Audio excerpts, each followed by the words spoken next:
Afterlife of Alanna Miller. Book 3 in the Nightmares Trilogy. Written by Demelza Carlton. Autonarrated by AI Charlotte from Google. 1. In the end, somehow you end up thinking about the beginning. Sabrina called again last night. So did Emma, Alanna said, panting a little as we hurried up the steps. Then there was someone called Suzette. I laughed. You remember their names better than I can. I'm not sure I could tell you which was which in a lineup. They were all pretty, eager and giggly until they had their clothes off, when they became about as responsive as a blow-up doll or a cadaver. Would you want to have sex with someone who reminded you of a cadaver? Alanna screwed her face up. I've dissected more of them than you have, but only you could think of messing with one. You're seriously messed up, Nathan. I'm going to get you a blow-up doll for your birthday, if only to keep you away from cadavers and girls whose calls you won't answer. I wonder if they have zombie ones. There are worse things to think about during a cadaver dissection, I replied, hitching the strap of my backpack higher on my shoulder. Alanna snorted. Like which of the female med students hasn't buttoned her lab coat up properly over her low-cut dress? I saw you staring at Danielle last week.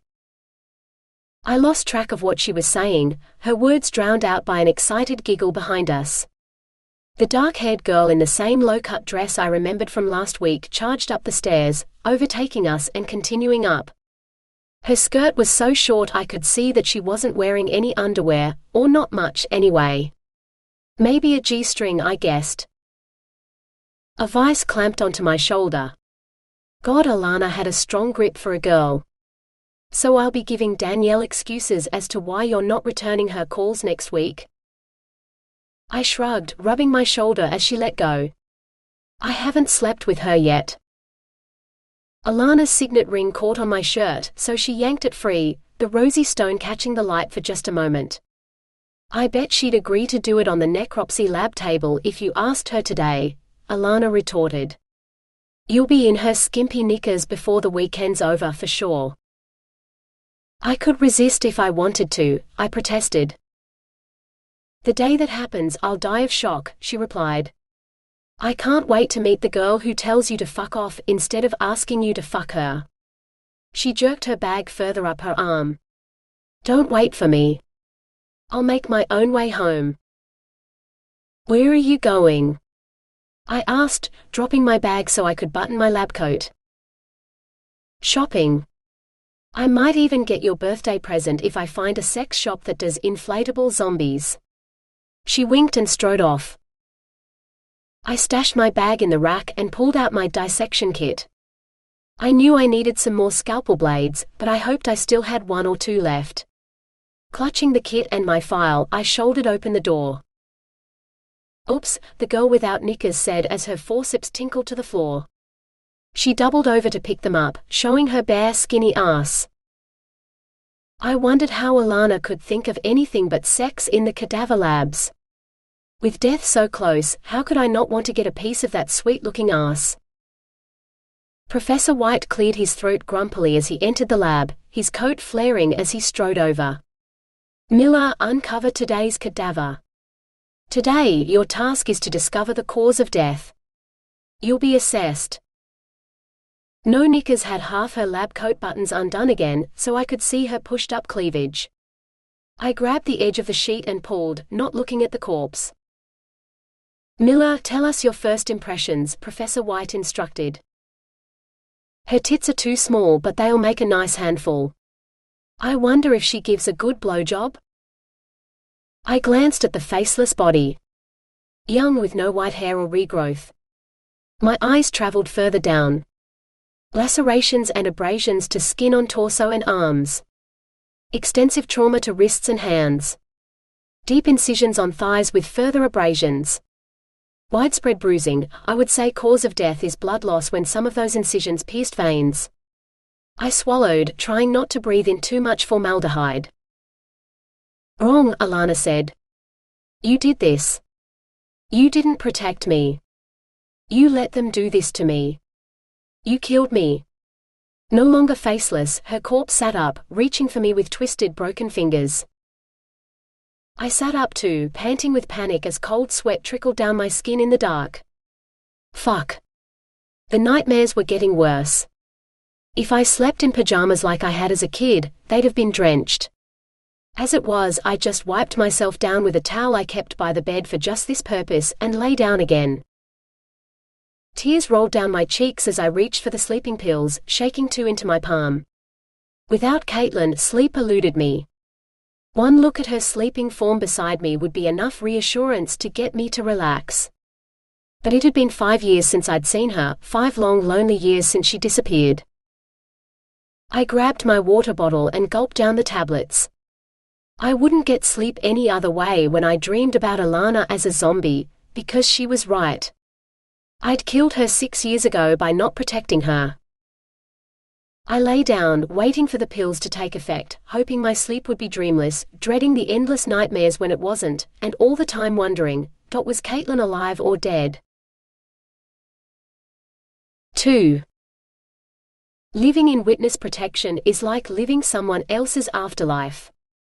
Everything from your past life, including your own name, is dead, but you're still alive, forging the future as someone else. Of course, there'll be times you forget your new name. It was never really yours to begin with. That's you," a voice behind me whispered. Disoriented, I blinked back into the present, lifting my eyes as I ascended to the stage.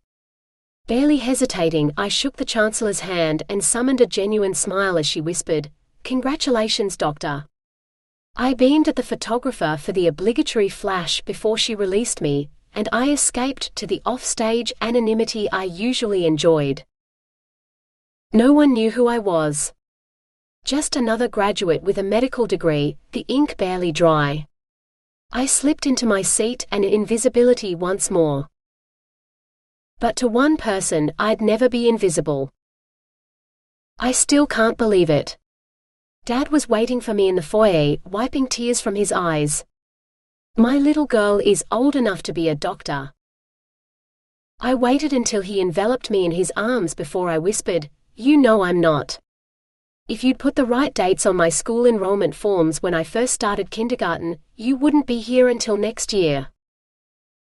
I blame the stress. I was supposed to bring 2 girls home, not just one. He pulled away and hooked his arm through mine. "She would have been so proud of you today. Let's take the official photos and then go back to my hotel. I think I need to tell you about your mother." We posed for the photographers. I got to hand back the hideous black graduation gown that made me look like one of the black draped cocktail tables, and we were free. We crossed the hotel lobby and Dad jerked his head at the restaurant. "Do you want to go in there, or would you prefer if we get room service upstairs?" As I watched, his eyes strayed back to the restaurant. "Is that the one with the really good seafood you were telling me about?" I hid my smile as he looked at me guiltily. "I haven't had lobster in a while. Let's do dinner at the restaurant." Given how late it was, the place was pretty empty, so the hostess offered us our choice of tables. Dad pointed to one tucked into a corner, and that's where we sat. I waited impatiently as we ordered and our drinks were served, but Dad didn't say anything. I took a sip of my wine and finally said, "Okay. You've waited for almost 20 years and now you've dropped a hint, you won't say any more?" He gulped his beer and set it down. "It hurts, sweetheart. The last time I saw her was 23 years ago when she was pregnant with you." Barely showing, but her face was aglow. "When I returned for my girls, she was cold and buried in a grave I couldn't even visit, and you stared at me with her eyes, but you didn't know me." He sighed. "You know, I met your mother at a university.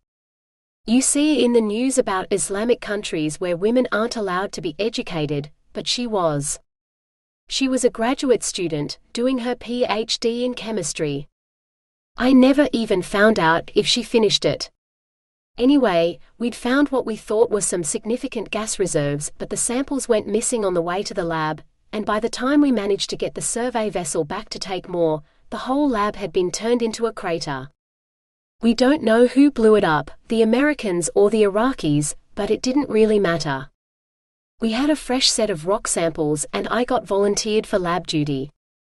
Someone arranged a lab for me in a university, don't ask me its name because I couldn't pronounce it then and I don't remember it now, and I was working late into the night, every night to get all of the samples analyzed. One night I must have fallen asleep on one of the benches, and I woke up to a furious argument I didn't understand a word of. Probably a good thing too, because I learned later that I'd been called all sorts of things, including an ass. He laughed. "Coon," I said slowly, nodding. Dad looked surprised for a moment, but he recovered and continued. Anyway, eventually the shouting ended and the man left, leaving a woman clad entirely in black. You know, from her head to her toes like a nun, but covering her face too. "You mean a niqab?" I asked. "Yeah, that." She turned to face me and told me to get out of her lap. Not lap. All of her covered except her eyes, and they were furious. But I couldn't stop staring at her eyes. She had eyes like yours, huge and dark and deep enough to drown in. It took me a minute to understand what she said because she had me absolutely mesmerized, but when I did, I burst out laughing. The wrong thing to do, I learned because she absolutely let rip. Your mother's voice was amazing. She abandoned English, or at least that's what it sounded like, but the message was clear. I was intruding and I needed to leave, and by the time this tiny veiled woman was done shouting at me in Farsi, I felt like I was this high. He held up his finger and thumb, barely an inch apart. I backed away from her, hands up in surrender, and called my boss. I told him there was a crazy woman in my lab who looked like she wanted to kill me, and could he please find another facility if he wanted me to survive to finish this analysis. I heard the door close before I ended the call and she must have left, because she wasn't in the lab when I looked around again. Before she came back, I raced around the room, packing everything up in preparation for a move. The call never came. Every day I'd have to unpack more of it, and every day she ignored me. I could hear her on the other side of the lab, but whenever I looked at her, she'd either glare at me or turn her back. She never left, didn't even break for lunch. And then one day, I heard her come in and then this weird sound, like when you whip a tablecloth off the table. So I turned around and she'd taken off that ghastly habit thing. And underneath she was dressed, normally. Well, she still had a scarf over her hair and she had a long skirt and long sleeves and it was odd. The only skin she revealed was her face, but it seemed like so much more. And she was beautiful, so beautiful. I don't know if I've ever told you, but you look just like her. No, he'd never said it, but I'd seen the strange sadness in his eyes when he looked at me sometimes. It was the same look he'd always gotten whenever I'd asked questions about my mother. I knew. I nodded, not wanting to interrupt the flow of his tale. I couldn't stop staring at her, and she got that same hard look in her eyes I knew from the day I'd met her. She told me if I was going to look at her like the other men did, then she'd put her niqab back on and never take it off again. She asked me if I'd never seen a woman's face before where I was from. I apologized and told her I couldn't stop staring because she was so beautiful. Then I introduced myself and apologized again for invading her lab, telling her I'd leave as soon as my company found me somewhere else or I finished testing all the samples. She told me her name was Fatima and not to be afraid, because she didn't really want to kill me. I was so embarrassed, but then she smiled and I think I fell in love with her then and there. A bit stupid really, like something in a book. Falling in love with someone because they told you they didn't want to kill you. Nathan. Nathan had said something similar, that he'd never wanted to hurt me. Not that I'd fallen in love with him at the time given the circumstances, but it was the first glimmer of trust that had led me to love him later. Of course he'd thrown that back in my face when he'd chosen his career over me, but he'd made his choices and he was the one who had to live with them. I wondered if he ever regretted letting me go. Sweetheart? Do you think I'm crazy? Or have you heard enough? I shook my head, both to clear it and to answer him. No, please, I want to hear it. And we all have our crazy moments. Love's supposed to make you at least a little bit crazy. I looked up to find him staring at me. What? You sound like you have personal experience. Do I get to meet him? I couldn't help it. I laughed. Dad, I'm 23 and I'm not completely innocent anymore, but I would tell you if there was someone in my life I needed you to meet. He squinted at me. Who was it? Was it that creepy Jason, Joe's brother? You know, I heard on the news that he got arrested in Sydney for having an orgy in a convertible. Him and 3 girls. You weren't one of them, were you? I gave a most unladylike snort. Shit, no. Even the thought of Jason naked makes me lose my appetite. Why don't you tell me about you and Mum instead? I couldn't remember if I'd ever called her that. I didn't know what I'd called her if I'd even been able to talk. Oh look, here comes dinner, Dad said, smiling at the waitress as she served our order. Choking down the desire to ask a million more questions, I concentrated on finishing my food, so Dad would tell me more. Why had he decided to unburden himself now, of all nights? A chill crept over me as I feared the worst. 3.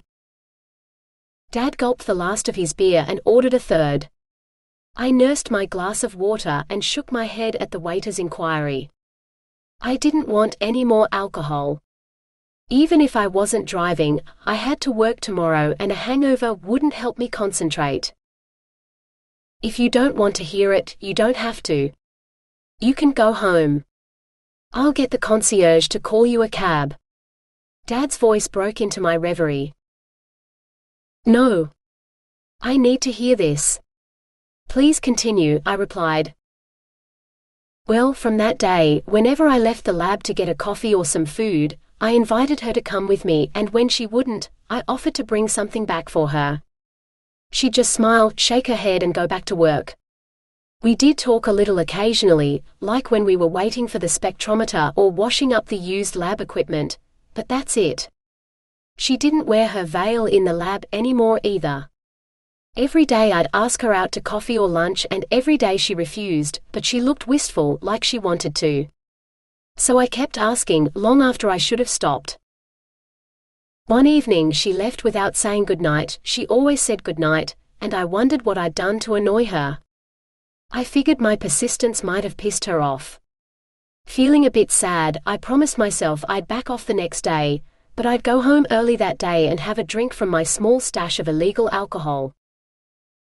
I stepped out of the lab and ran straight into her. Well, into a short woman dressed all in black, but I knew it was her, even if I could only see her eyes. I apologized, feeling even worse, but she laughed and pulled me into the office across the corridor. She told me it was finally Eid, at the end of the fasting month of Ramadan, and she wanted to celebrate it with me too, so she'd brought me some traditional sweets. And from under that dress she pulled out a dish full of, well, heaps of things, all covered in powdered sugar. More than 2 people could eat, I'm sure, but I tried. God, they were sweet. And then she explained to me that every day I'd tempted her with food and coffee when she wasn't allowed either of them, but tomorrow she could, and if I asked her, she'd love to join me for coffee or lunch. She said they weren't supposed to even think about sex when they were fasting for Ramadan. And one thing led to another and, she kissed me. I was shocked. I mean, it wasn't as if she'd ripped our clothes off and had her way with me on the desk, well, at least not that night, but… Dad! Even with my eyes squeezed shut, my vivid imagination was showing me pictures I didn't want to see. I don't want to hear about you and Mum having sex in public in the Middle East. I can't believe you didn't get arrested. Shush, the waiter's looking at me like he's going to come over or call security or something. I thought you wanted to know how I fell in love with your mother. I swallowed. I do, but not in graphic detail. I don't even read that sort of stuff in books. He stared. There's graphic sex in books now? And you're reading them? I wanted to laugh and tell him I had, just to see the shock on his face, but I doubted even he'd believe me. Yes, there are a lot of books that are more open about these things now, but most of them involve bondage and tying women up who supposedly enjoy that sort of thing. I avoid them like the plague. So unless you'd like to discuss forced castration for convicted rapists and perpetrators of violent crimes against women, I think we should go back to Mum. Dad choked on his beer, but he pounded on his chest until he recovered. Ah. Okay. You know I'm sorry I couldn't be there for you 5 years ago, when all that happened. It was like losing her all over again and I couldn't. He looked like he was going to cry. I know, I interjected. There wasn't anything you could do, Dad. I had police and anti-terrorist teams looking out for me until they moved me into witness protection. Yes, my father was a coward about grief and loss and we both knew it. No one was perfect. It's not like I didn't have some serious phobias too. He made time for the good stuff, graduations and award ceremonies and maybe even one day my wedding, if I ever got close enough to a guy to consider such a crazy thing. But when I was sick or in trouble, he'd be on the other side of the world, unable to cope with the possibility of losing me. I'd had appendicitis when I was 10, and he didn't visit the hospital once. Joe's mum had had to drive me home and stay there until Dad came home from work, late that night. I wondered whether he'd have come home for my funeral if I hadn't survived the kidnapping. I guess I'd never know. I took a deep breath. How did you guys ever decide to get married? I mean, I didn't think people dated over there the way they do here. He took a deep draught of his beer. Violence was increasing and there was talk of war. My boss rang me one day and said they were evacuating all their field personnel, but the office staff could stay for the moment. There were only the two of us left. He said he'd call again if things changed, but to be ready to leave on short notice. Fatima and I had been talking about politics, but if it came to evacuating, she'd go with her family and I'd go to the UK or Australia, depending on where the company sent me. They had the prospect of a new gas field opening up in Australia and plenty of exploration for me to do, but that meant leaving Fatima and maybe never seeing her again. When I got off that phone, knowing she'd heard every word, I just looked at her without knowing what else to say. So she hesitated for maybe a few seconds before she asked me to marry her and take her with me. She was willing to leave behind her family and friends and everything she'd ever known to be my wife. She wanted to live in a country where she didn't have to wear a niqab to stop men from staring at her like she was a piece of meat. And I agreed. I was so in love with her, but I hadn't really dared to hope that we could.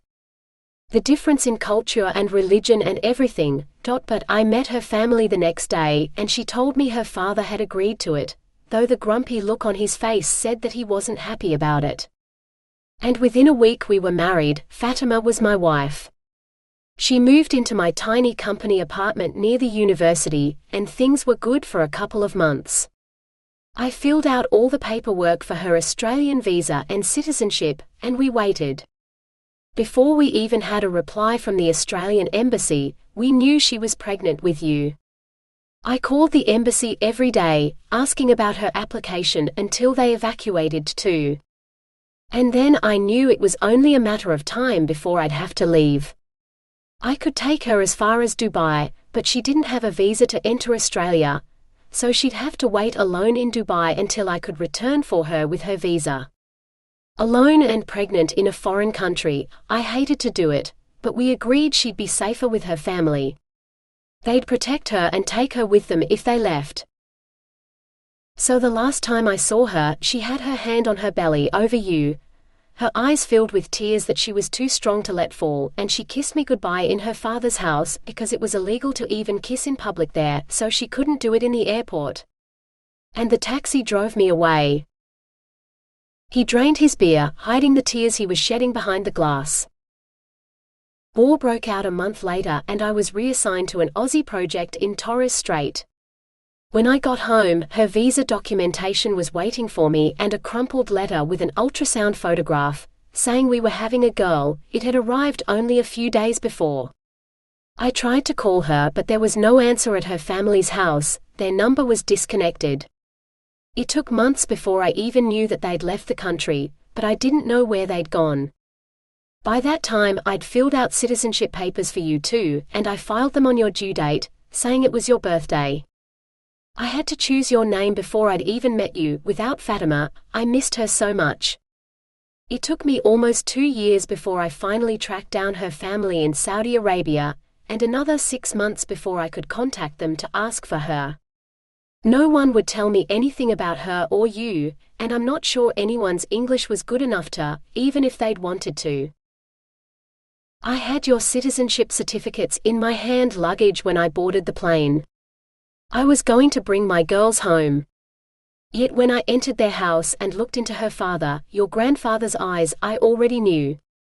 My beautiful, wonderful wife of only 2 months was dead. When I asked about you, he tried to say the same thing, that you were dead, and I almost believed him, but one of the women brought a screaming toddler into the room who ran straight to him.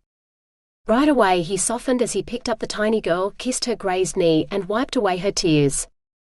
It was like I wasn't even there. He was holding a child who mattered more than anyone else. And then she turned to look at me with Fatima's eyes, and I knew who you were. I argued with him for 2 days, bloody impossible, seeing as his English was terrible, that you were my daughter, an Australian citizen, and you'd be coming home with me. He sighed and lifted his beer, as if hoping the dregs would become a fresh pint before his eyes, but they didn't. The glass clunked back to the table. You didn't understand a word of English. A woman I didn't know gave me a bag of clothes and toys that you seemed to recognize, and that's all you had. The flight home was hell. My heart had died with Fatima, and I had no idea what to do with a child, least of all one with her eyes, the part of her I knew best. Do you even know how she died? I asked, stunned that he'd offered so little explanation. All these years I'd waited to learn something, but it seemed like he didn't know either. For many years, no. I wanted to, but all my Farsi was good for was making Fatima laugh as I made mistakes. I couldn't speak Farsi and her family didn't speak English. Or at least, that's what I thought. A few months ago, I learned that I was wrong. He rose from his chair and waved his credit card. A waiter hurried over to take the payment and we left, Dad tucking his wallet back into his pocket as we walked. If I'm going to tell you the rest, I need something stronger than beer. Let's go to the bar and hope they have cask-strength whiskey. 4. I sipped a lemon, lime and bitters as Dad nursed his whiskey. I'd rarely seen him drink at home. He'd consumed more alcohol tonight than I'd seen him drink in a year. Once again, he'd picked an isolated corner table as if he was afraid of being overheard. Yet he sat in silence for several minutes. What happened a few months ago? I prompted when impatience got the better of me. I was in Dubai for a couple of days before my flight to Sana'a, having coffee, minding my own business, when 3 men approached my table. The thinner, better dressed of the 3 sat down across from me, while the other 2 flanked him, like bodyguards. And those 2 were armed. So instead of asking what they were doing at my table, I got up to leave and the seated man said, "Stay, Malcolm Lockyer." He laughed nervously. He had 2 blokes with guns, so I stayed. But then he said, "You were Fatima's husband, weren't you?" The last thing I expected him to say. 20 years of never hearing her name, and here was this scary bloke speaking perfect English, who mentions her. And she was all he wanted to talk about. He explained that he was her cousin, and when Fatima's family fled to Saudi Arabia, she stayed with his parents. She was his favorite cousin, even though he was a bit younger than her, because she wanted to get out and see the world too. He'd been shocked to see her heavily pregnant. He hadn't even known she was married. Because he was home between finishing school and going to university in France, he spent all his time with her. And she told him stories about this crazy Englishman who thought she was going to kill him, but who loved her and wanted to take her to Australia to live with him. Her and her little girl, Yu. He said he'd never seen her so happy. And she made him promise to visit her in Australia on his holidays from university. The baby wasn't due until after he left for France, but Fatima went into premature labor and you were born a month early. August, not September. He said how much she adored you, couldn't look at you without smiling. She wouldn't allow her father to hire a nanny to help her care for you. She wanted to do everything herself because in Australia she wouldn't have servants and she'd need to know. Fatima had her life all mapped out with me, and I didn't even know. Then he went to university and everything was fine until he received an early morning phone call from his father, telling him that Fatima had died. He jumped on the next plane home and made it just in time for the funeral. He demanded to know why her husband and daughter weren't there. Not even her own father stood by the graveside to see her buried. He swore that he would make those who'd killed her regret their actions in both this life and the next. Dad sniffled though not a single tear fell, and he drank again. When he reached home, he found the house in an uproar. His uncle, Fatima's father, was shouting at his own father about trust and family and obligation and treachery, but it was clear that he was leaving. He said he approached Fatima's father to offer his condolences, and was told that he was the only one in his family to be sorry for her passing. When he couldn't get much more information out of either man, he sought out his sister, who seemed to be avoiding all the arguing. She had her own problems, he found. She'd been promised in marriage to someone only a week before, and she was angry at being sold, as she called it. When he asked about Fatima, she told him she'd been very sad about her husband's rejection for some time, so she'd killed herself. His sister had been the one who found her. For the first time in my life, I watched my father burst into tears. She killed herself because I didn't find her soon enough. Roles reversed, but I didn't care. I hugged him, trying to soothe a grieving widower whose grief I could never comprehend, for I'd never lost my own world and believed myself responsible. Some time later, I coaxed Dad into finishing his whiskey and I helped him upstairs to his hotel room. As he hiccuped, he related the final tidbits of his meeting with my mother's cousin. He said her father died earlier this year and he'd been named as heir and executor of the will. Under Islamic law, it had to be a man, and Fatima had no brothers, only younger sisters. In her father's effects were some photographs of Fatima that he thought I'd like to have. He wanted to visit me in Australia and bring them with him. Visit us so he could see you again. Dad dropped his keycard twice before I took pity on him and unlocked the door with my steady hands. "And what did you say?" I asked, dying to know before I left.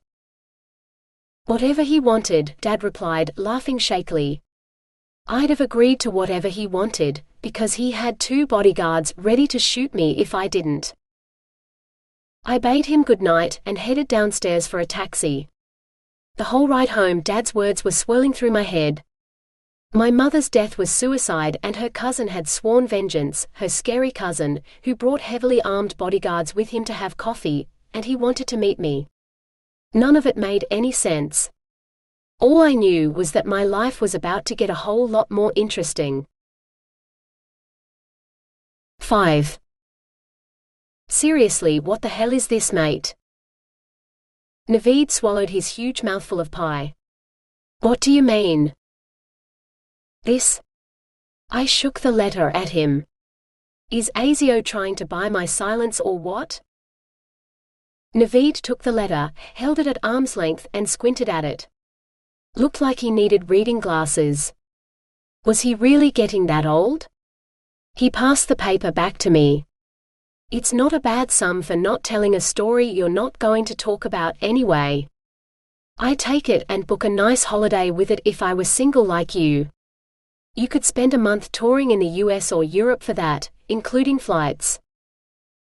But I can't take a holiday if you need me as a witness in the inquiry. Have they finally set a date yet? It's weird, getting offered money for silence before the hearings. Is this because there'll be press coverage on the inquiry into that bastard Mott? And they want to make sure we won't talk to the press? Naveed stared at something in the distance. No, no one set a date for the inquiry. So why now? I persisted. Why are they throwing money at me? It's Caitlin they have to worry about, and this is nowhere near as much money as the TV stations or magazines offer. I don't see her agreeing to take 10 grand to keep quiet. Not when she can get 100 times that for an exclusive. Naveed coughed. I think they'll be offering her a lot more than that. After all, she's the one who almost died. So it's not just hush money? It's compensation for damages suffered, and all the other shit it says in the letter? What about my sister? What about Alanna? Did she get a posthumous payout too? And a hypocritical letter saying the department deeply regrets her kidnapping, rape, torture and death, but here's some money to make it feel better? Shit, if Caitlin's letter says that, expect fireworks. My heart ached at just the sound of her name. I'd give anything to see her explode. I'd know she was alive and okay, wherever she was. He lowered his voice. If they can find her. There's a rumor in the department that all the documents in her file are gone. Papers, digital recordings of statements, everything just gone. And the details of her witness protection arrangements too, so that means she's disappeared. I stared at him in shock, silence money forgotten. You don't know where she is? She could be dead or hurt or God knows what. You have to find her. She'll need to give evidence at the inquiry too. I mean, she nearly died because of him. And I'd get to see her if she came for the inquiry, even if I had to camp outside the building. I'd know she was alive and okay, even if only for a moment. Ask him where she is. He'll know. She was never going to be part of the inquiry. She didn't have any contact with him beforehand, and her statements will be enough, or they would have been if we could find them. All we have are the enraged emails from the hospital, which they were only too happy to give me.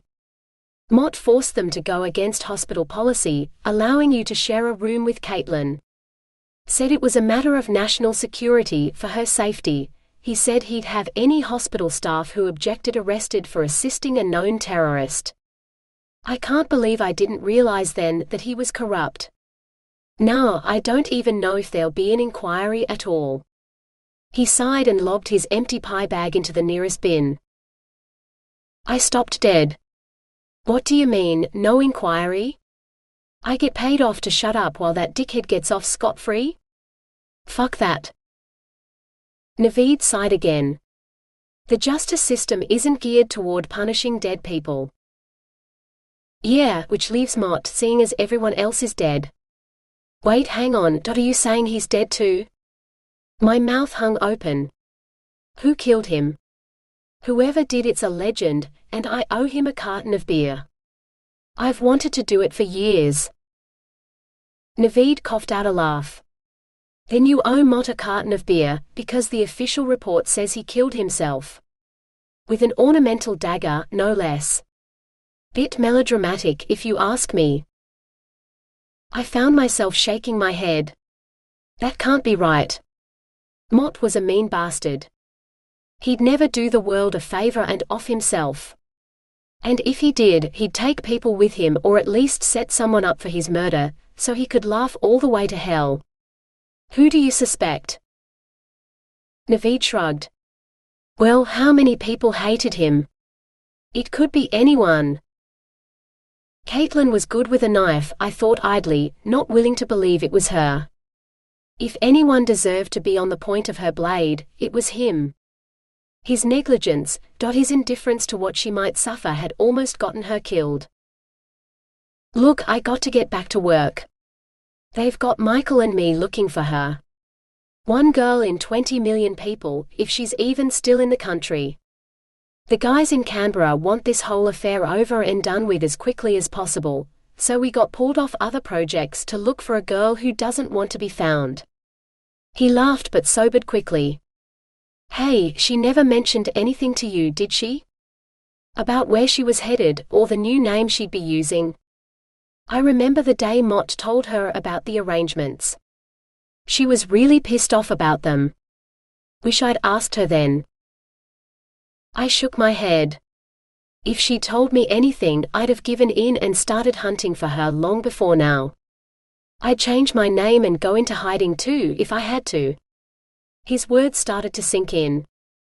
Hang on. She never met Mott. He visited her in hospital when she was unconscious, but never afterwards. I'd never have let that bastard anywhere near her. He wouldn't meet my eyes. She spoke to me privately when you weren't around, requesting a meeting with your superior. I made the arrangements and I drove her to the office and home again for both meetings. She spotted some inconsistencies in what he said, and told me she suspected he was corrupt. I dismissed it at first, figuring she was just a teenage kid with an overactive imagination, but some of the things she said rang some pretty loud alarm bells. Then I started to see him make mistakes too. It took me 4 years to get enough evidence together to warrant an inquiry, and now he's dead, so we'll never know why he did it, or what else he knew. He laughed quietly. I wonder if she knew. I'd love to ask her now. I hesitated, then plowed ahead anyway. If you find her, can you tell me? I just want to know that she's okay.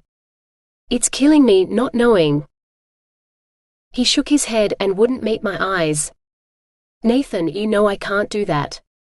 She's in witness protection for a reason, even if the official 5 years are up, and she can let up on the secrecy now. She's not the sort to go splashing her photo on every social media channel she can find just because she can. He inhaled sharply, considering. I'll tell you what. If we do find her and I get a chance to speak to her, I'll tell her that you wanted to know she was okay and that you'd love to talk to her, but only if that's what she wants. It's not like you offered to go into hiding with her. I would have if she'd asked me or even wanted me, I whispered, more to myself than to him. He acted as if he hadn't heard. See you later, mate. Yeah, see you. I sighed, looking at the papers clenched in my hand. Hey, if I come back to the office with you, can you witness these? Not like I'm going to tell anyone anyway. Maybe the money will come in useful. My wing mirror's fallen off again and we need a new letterbox. He laughed. You never change, do you? I bet you've never told your sister it's you crashing into the mailbox every other week, either. Shit, no. I wasn't telling Chris that. She'd get me labeled as an unsafe driver and try to get my license revoked. I'd be cooped up at home with her forever and at the mercy of public transport, with all the nut jobs on the train to and from work. And she thought I was crazy. Commuters were worse. 6. I know something you won't miss about Melbourne, Jo said as she peered through the window. The packing tape made a tortured sound as I used it to seal another box. What? The ever-changing weather? I scrawled books across the top of the box with my marker, then decided to label the sides too. No. The commute to uni. Squeezed into a packed train carriage with all those crazed commuters, forcing yourself not to freak out at the sheer number of strangers touching you. I've seen your face on the train. It's like you're trying not to scream. I smiled wanly. Trying not to stab someone, actually. 5 years and my skin still crawled if anyone touched me. Maybe I should have become a nun, not a doctor. No, I wouldn't be allowed to carry a knife everywhere if I were a nun. Plus there was the matter of having killed people. I'll be able to walk to work now. I told you that apartment next to the hospital was a good investment. She stuck her tongue out. I'm an accountant, not an investment advisor. But I still think you should have rented it out this year, before you moved in. 6 months' rent is a lot of money to throw away. Jo had wanted to be a vet, but she hadn't scored high enough in her final exams to get into the course, so she chose accounting instead. Who'd have guessed she could be more passionate about numbers than she was about puppies and kittens? It wasn't about the money. It was about having my own space that no one else had lived in or done things in. A place without a past, so I could create my own future there. Of course I picked Perth. After so much time away, I wanted to go home. With a new name, a new career and a whole new life, but it was home. Someone else's afterlife, haunting the place where I'd nearly died. It was fitting. Every time I looked at St. Elsie's hospital next door, I'd remember my time there as a patient, and hopefully have more sympathy for my patients. Or go to pieces and be admitted to the psychiatric ward. No, I told myself.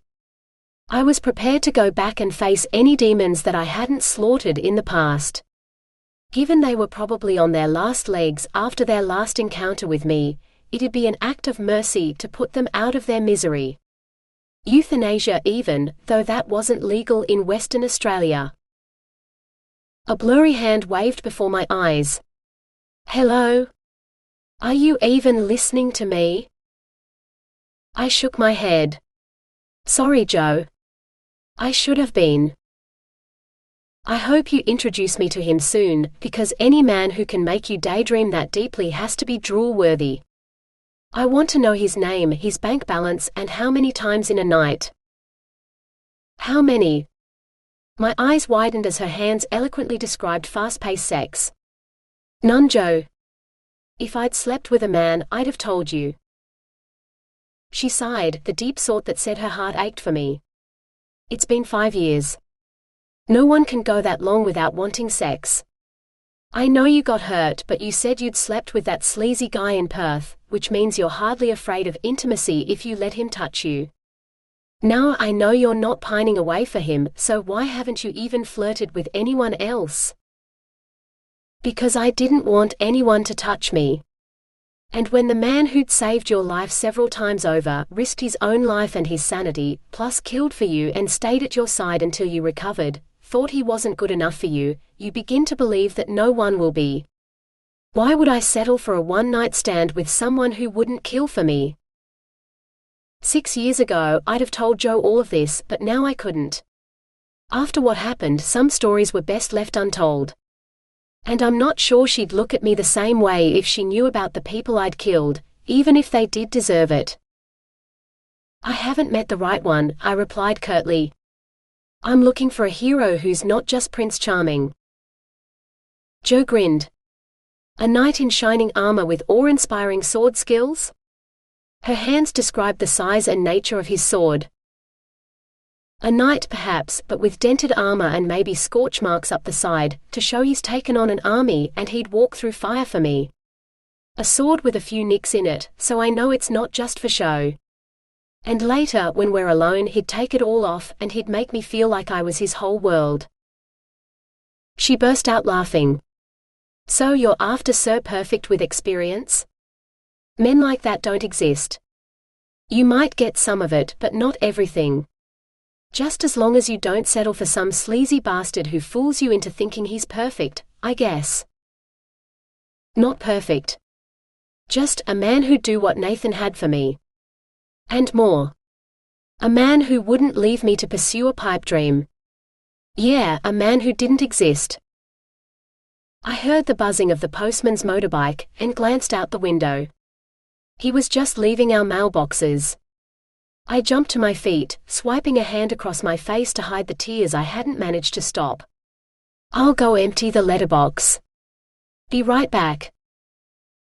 I kept my eyes on the path beneath my feet, desperately trying to control my streaming eyes. 5 years was enough to know a man didn't want me.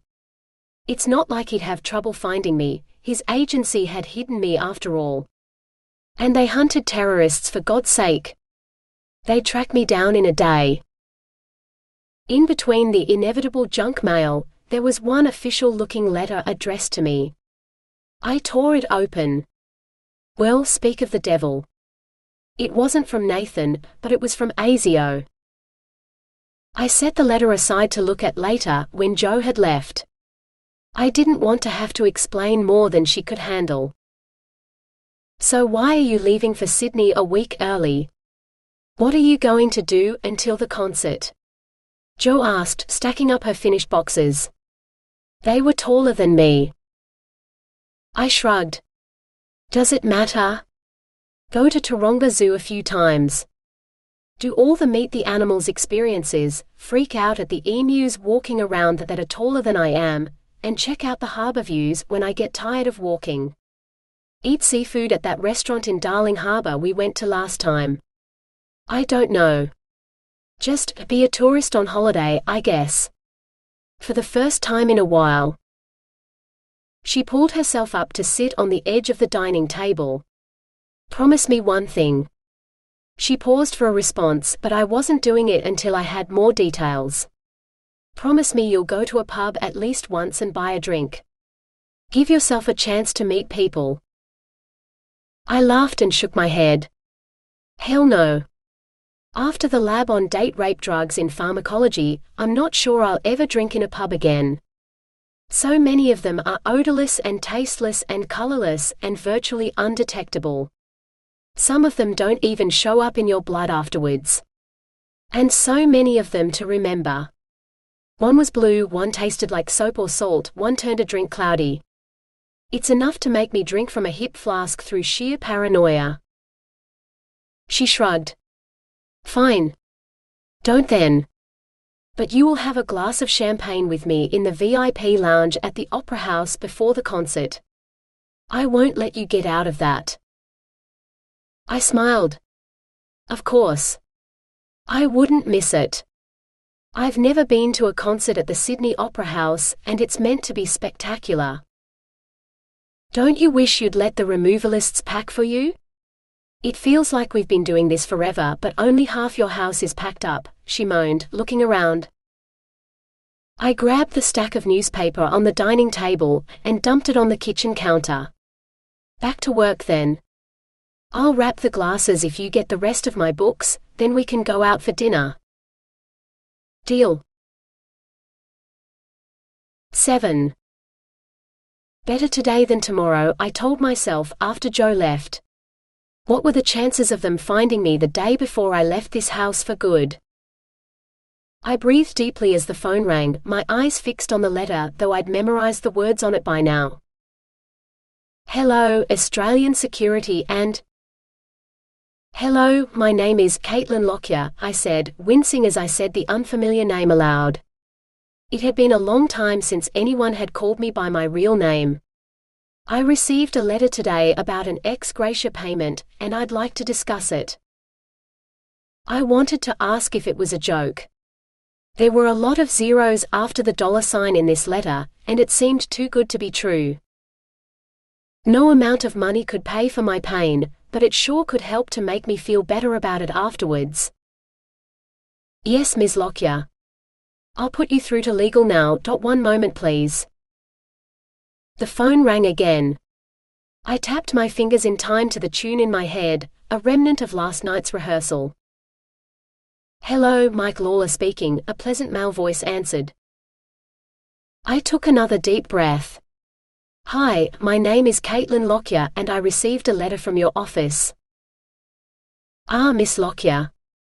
If you're concerned about the delay, I assure you our office did everything in their power to locate you, but the witness protection records were corrupted, and we were unable to find information about your current name or address for quite some time. The delay was factored in when we calculated the sum in your letter. He cleared his throat. So this isn't a joke? I asked weakly. The sum he referred to was more than I'd received for my TV interview. It was more than people got when they were sent to jail for crimes they didn't commit. Wrongful imprisonment and more besides. They'd set a price on rape. My skin crawled at the very thought. I assure you, ASIO's budget doesn't allow for jokes this expensive. After this incident, we'll be lucky if Treasury allows us a stationary budget before next year. We almost had a fight break out between two office girls over the last ream of printer paper. He coughed out what sounded like a laugh.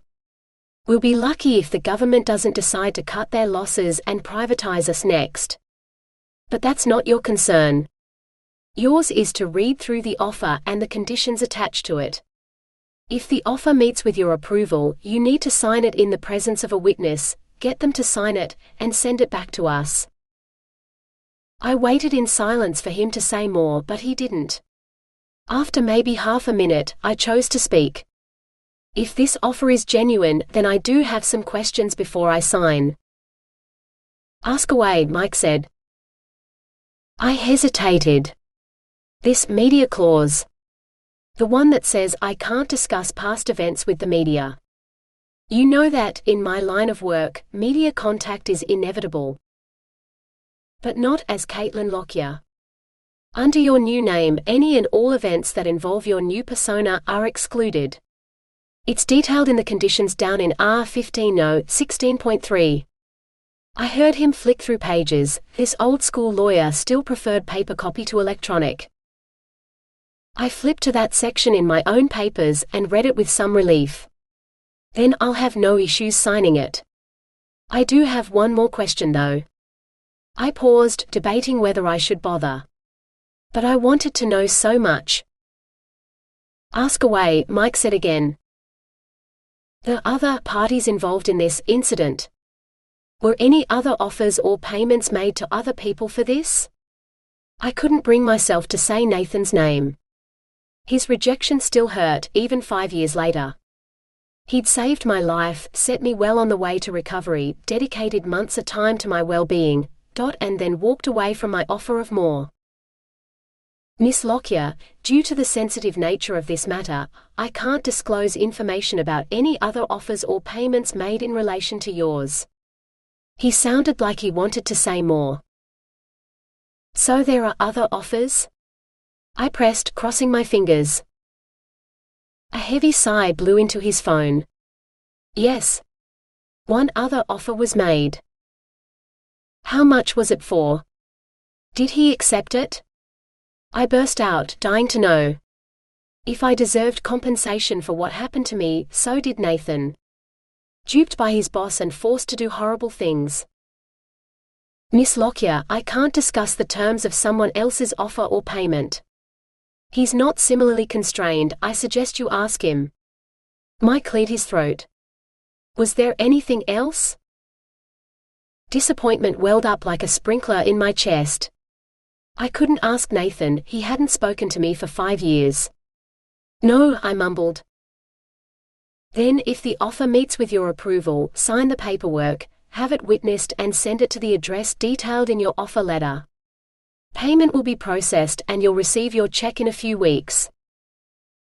We both said polite goodbyes and I hung up. I slumped to the kitchen table, wanting to cry or beat my head on its surface. I needed to discuss the offer with Nathan before I accepted it, needed to know he'd been compensated enough for the hell we'd been through. Nothing could pay for my pain, and his was greater than mine. 8. Writing this shit down helped Caitlin, so I guess it can't be that bad. I don't want to leave it anywhere Chris can find it though, so I figured if I emailed it to you and deleted it off my computer, she'd never see it. And if you've found a way to check your email in the afterlife, I miss you, Alanna. Every damn day. Tonight I went to the morgue again. I was looking for you. I knew I was there to identify you. It smelled like formalin, just like the dissection labs at uni, and the cadavers seemed to be the only other people there. There was no one else, just me. No police or staff in scrubs. Sometimes they're there and sometimes they aren't. No idea why. But this time was different again. Until I got to the coolers where your body was stored. There must have been half a dozen of them crowded around you on an examination table, all wearing scrubs and not saying anything. Just staring and doing things to your body, and you were fighting them and screaming. The smallest one had a knife between your legs and she was making incisions. They didn't bleed, of course, because from your blue skin I could tell you were dead, but you were still screaming. She was spelling out my name on your thigh, and I moved to get a better look, and I realized she'd already written Chris's name on your other leg. Carved into your skin just like Caitlin. There was another body on the other examination table, 2 tables, 2 bodies, but the other one was covered and ignored. And then it sat up and shoved the plastic sheet off, and it was Caitlin. Her skin was as pale and bluish as yours, but her eyes had hell in them, and she lifted up a gun. She shot the people around you one by one, and they fell on the floor, blood oozing from the headshots. And then she slid off the table and walked over to you. She whispered something and touched your face, and you reached up and touched hers for just a moment before your arm flopped back on the table, and you were dead again. I must have said something because she turned to stare straight at me. And she lifted her weapon, aimed it at me, and I woke up. I bet there's dream interpreters who'd tell me all sorts of things about what it might mean. That you're dead, and that Caitlin would kill the people who hurt you. That maybe she's dead too, and she's out to kill me. Or maybe I don't eat enough bran. Or dairy. Or something. I know what it means though. It means I'm probably going crazy and not going to get any more sleep tonight, unless I take some pills to knock myself out. So that's what I'll do. 9. I sat staring at my phone for a full 15 minutes before I dared to make the call. For 5 years I'd been good and not called anyone in Perth, but those conditions had lifted now the 5-year mark had passed. What had happened to me? Had I gone so soft I didn't even have the guts to make a single phone call? It's not like we'd ended on bad terms. I'd kissed him goodbye, tongue and all. He'd even said he loved me, though actions spoke louder than words in this case because he hadn't loved me enough to come with me. I hadn't truly needed him anymore, and he knew that, but he could have checked in on me once in a while. Just to make sure. Mentally, I shook myself. Maybe he had checked in on me, covertly and carefully, so I'd never known he was there. After all, he'd probably had formal anti-terrorist agent training now. Maybe he was pulling Bond girl types who were far superior to some scarred victim, a reminder of his first, near failure of a mission. But I wasn't just a scarred victim. I'd taken out 2 of them by myself with no help from him, then gone on to make deals with people to ensure I had a financial safety net, in case my mental health fell apart, and I couldn't work or study. A house. Investment properties across the country. And now I was a doctor with a job. I didn't need the money the government was offering me to shut up. But I did need to know why. Surely Nathan, working for ASIO and all, would be able to explain the motivations behind the enormous bribe being pushed in my direction? I hit the call button. A snippy recorded voice told me the number was disconnected, and that I should check it, before dialing again. Shit. Well, there went his mobile number. Maybe Nathan had had to change it after some dangerous terrorist had gotten a hold of his old one and tried to use it to stalk him through the phone's GPS. Or he'd had to switch to a more covert number that no one had. Or maybe I was reading too much into it. I decided to call his house instead. He might not still live there, but it had been his parents' investment property, so it was a start. Maybe his sister still lived there. It rang and no one answered. So much for needing courage. For 3 days I kept calling, losing count of the number of times I tried, and no one answered. No answering machine, no recorded message, nothing. So when I stood in my empty house with my suitcases by my side, it took almost no thought at all to dial his number one last time. It's not as if anyone would answer. 1 trill. 2. On 5 I'd hang up and give up. Hello, a female voice demanded.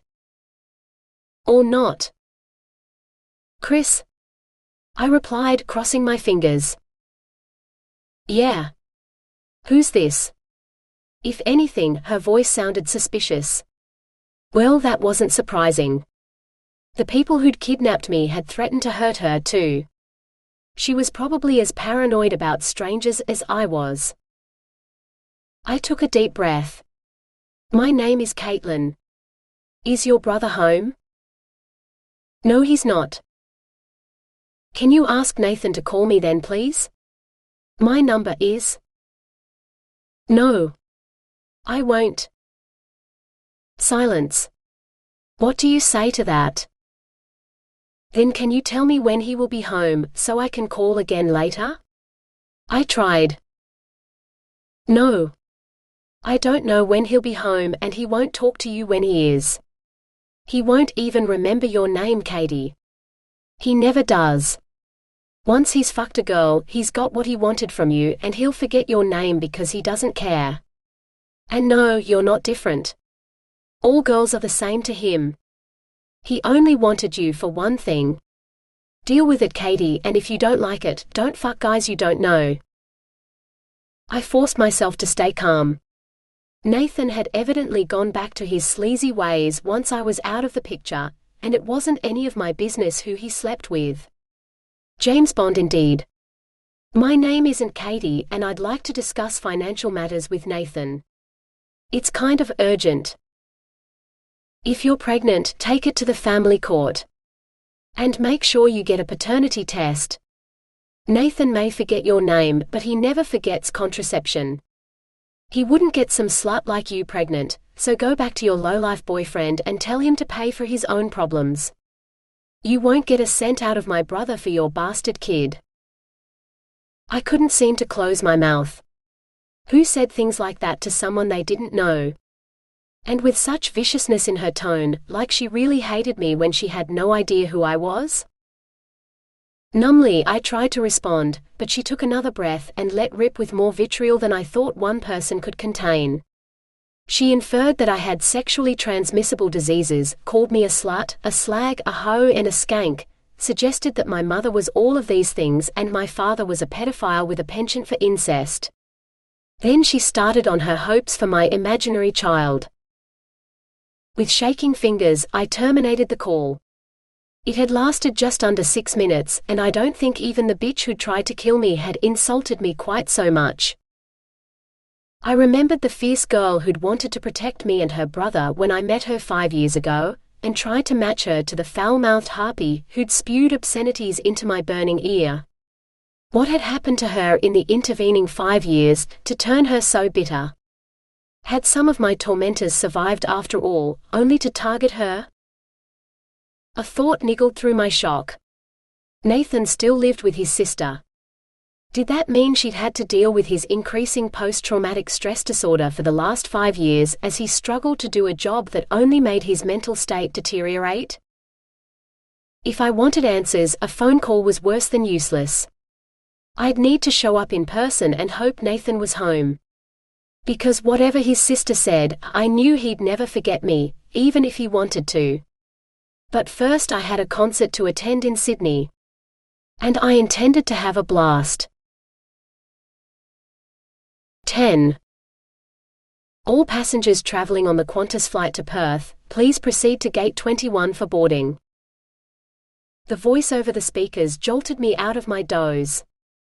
The concert had been so brilliant I could barely sleep last night, and now I was paying for it, but I'm sure part of it was my excitement at finally going home. Of course I'd think of Nathan, given the phone call to his sister still preyed on my mind. Slut ho whore, I should have told her that I'd never slept with her brother. Though I would have if we'd been together longer. I wondered if he'd changed much in the intervening time. It had been 5 years since I'd last seen him, after all. But if he was still pulling girls for one-night stands and his sister was fielding his calls, I suspected his body was still as chiseled as I remembered it. Who knew? Maybe more, given his tactical training and all. As for the mind within that buff body, I vacillated between the troubled, traumatized man I'd known, and the well-adjusted, highly trained operative he'd probably become. Surely that training included how to deal with death, killing and witnessing all manner of horrible things. He could probably teach me a thing or two about coping with my fear of physical intimacy with anyone. Maybe he'd be willing to do that naked. I shook my head in an attempt to dislodge the explicit thoughts and stared at the clouds massing in the skies over the tarmac. It was definitely autumn, with a storm brewing to remind us that winter wasn't far away. From Melbourne's mad weather to Sydney storms, I'd had enough of the East Coast's weird weather. What would it be like not to have 4 seasons in the same day, like I'd had in Melbourne? Or storms that wreaked havoc on the whole city, like they did here in Sydney? Perth had always seemed to have the best weather. How would Perth have changed in 5 years? I tried not to think how much I'd changed in that time, but I knew I had. Would I want to be back home, despite the differences? Or would I be better off doing my internship on the East Coast? I could have chosen somewhere on the Gold Coast, near the beach. Except they got cyclones and floods and no.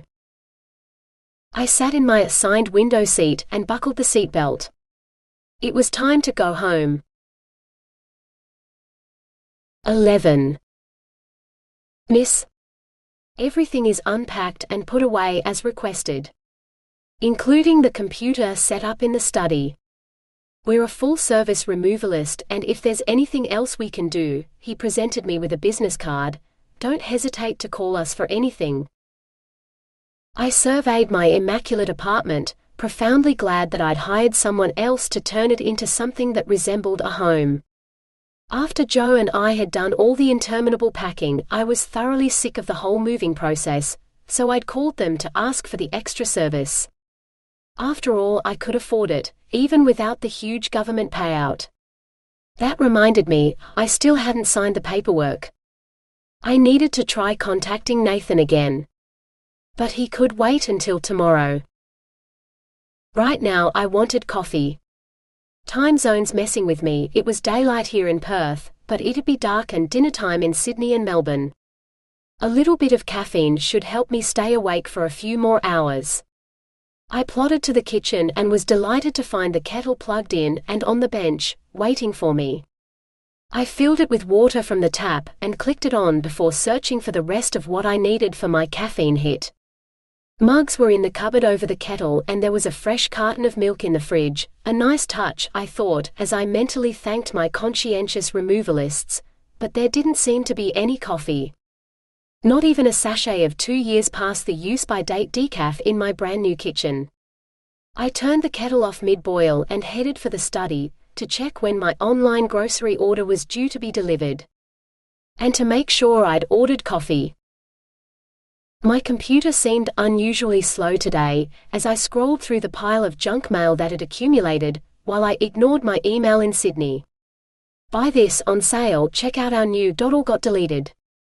Something odd had managed to dodge my spam filter, I noticed, my cursor hovering over the one from Dr. Love 1986 at a generic email address. The subject line was my misspelled name. Oh, this should be good, I thought, figuring I'd open it.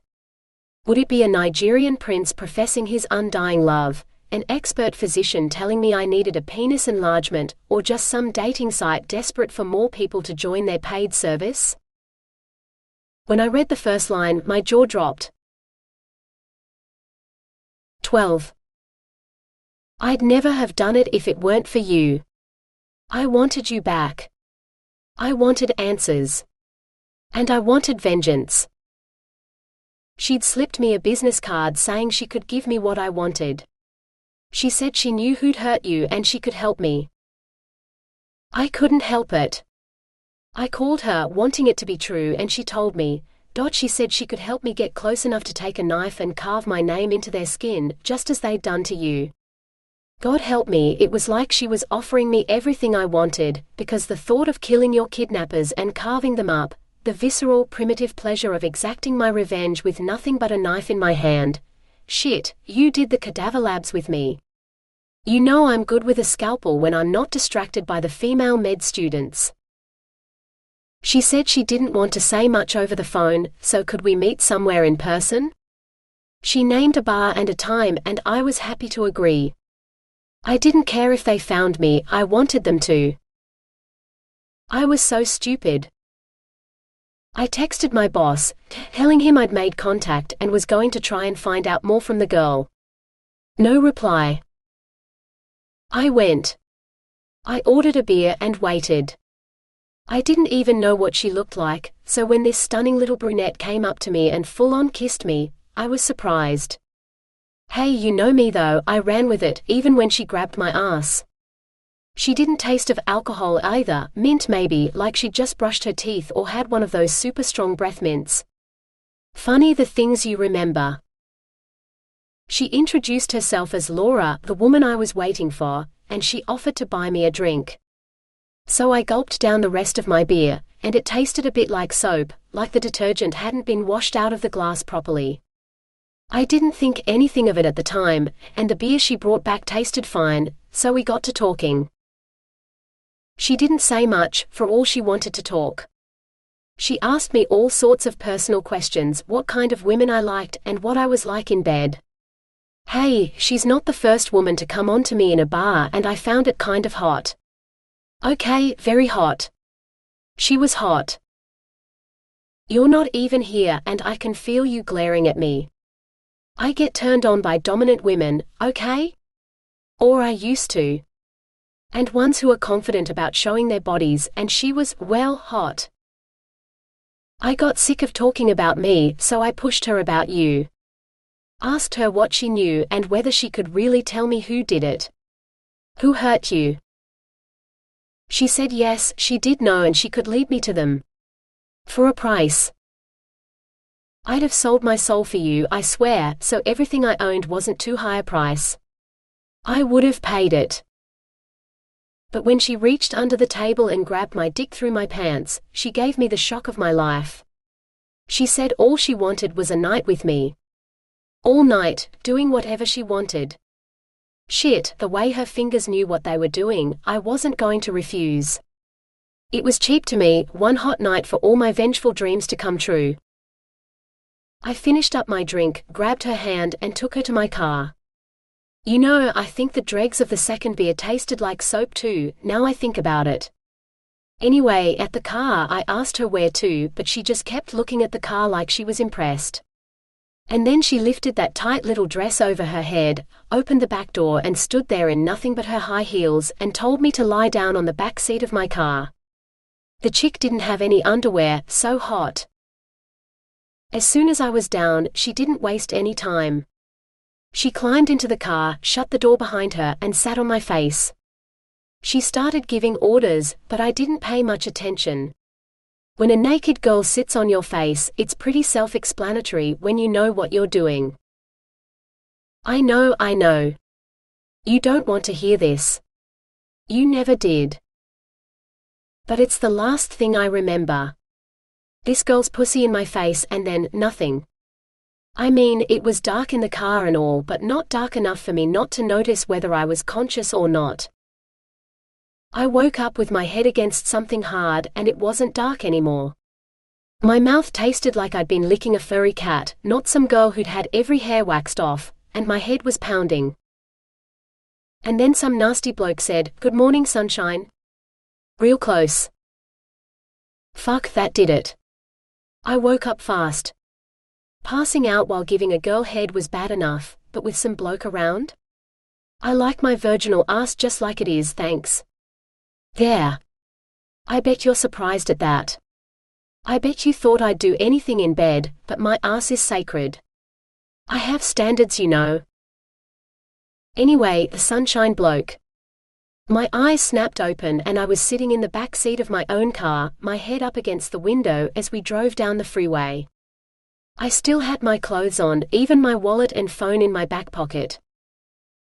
But I had a hangover from hell after just 2 beers. That meant someone must have spiked my drink, I figured. No way I would have passed out with no memory without drugs. I remember there are all sorts of drugs you can slip into a drink, and some of them are damn near undetectable, just a slight difference in taste or color, but in a pint of beer with a pair of perfect tits in front of me, and I wasn't going to notice much else. Oi, sunshine. The lady says you don't even give good head. Passed out before she was finished with you. What kind of man can't please his woman? I glared at the guy, but even that made my head hurt, and I had to close my eyes. The headache was blinding. Whatever drugs they used on me, I hope they're banned. Are you sure you didn't get the sister instead? He sniggered. What was her name? Alanna? Alanna's the dead one, the woman said. Laura. She was the one driving. If you mean the one who's still alive, his little sister, that's Chris. No, this one has a dick. Bit small, but I still found it. I wanted the little sister. What am I supposed to do with a bloke? I like women, the bloke whined. No. My shout hurt my ears, but I didn't care. Leave my sister alone. Oh, that's not what she said. She begged for it. Never had a decent cock before, and she'll never have better now. I don't bang dead girls. God, I was slow. Maybe it was the drugs making me stupid. She'd promised to bring me to the man who killed you, and she had. Was this the prick who did it? I wish I could have asked you. I wanted to kill him there and then, but I needed to know for sure. Did you kill my sister? Nope, he drawled.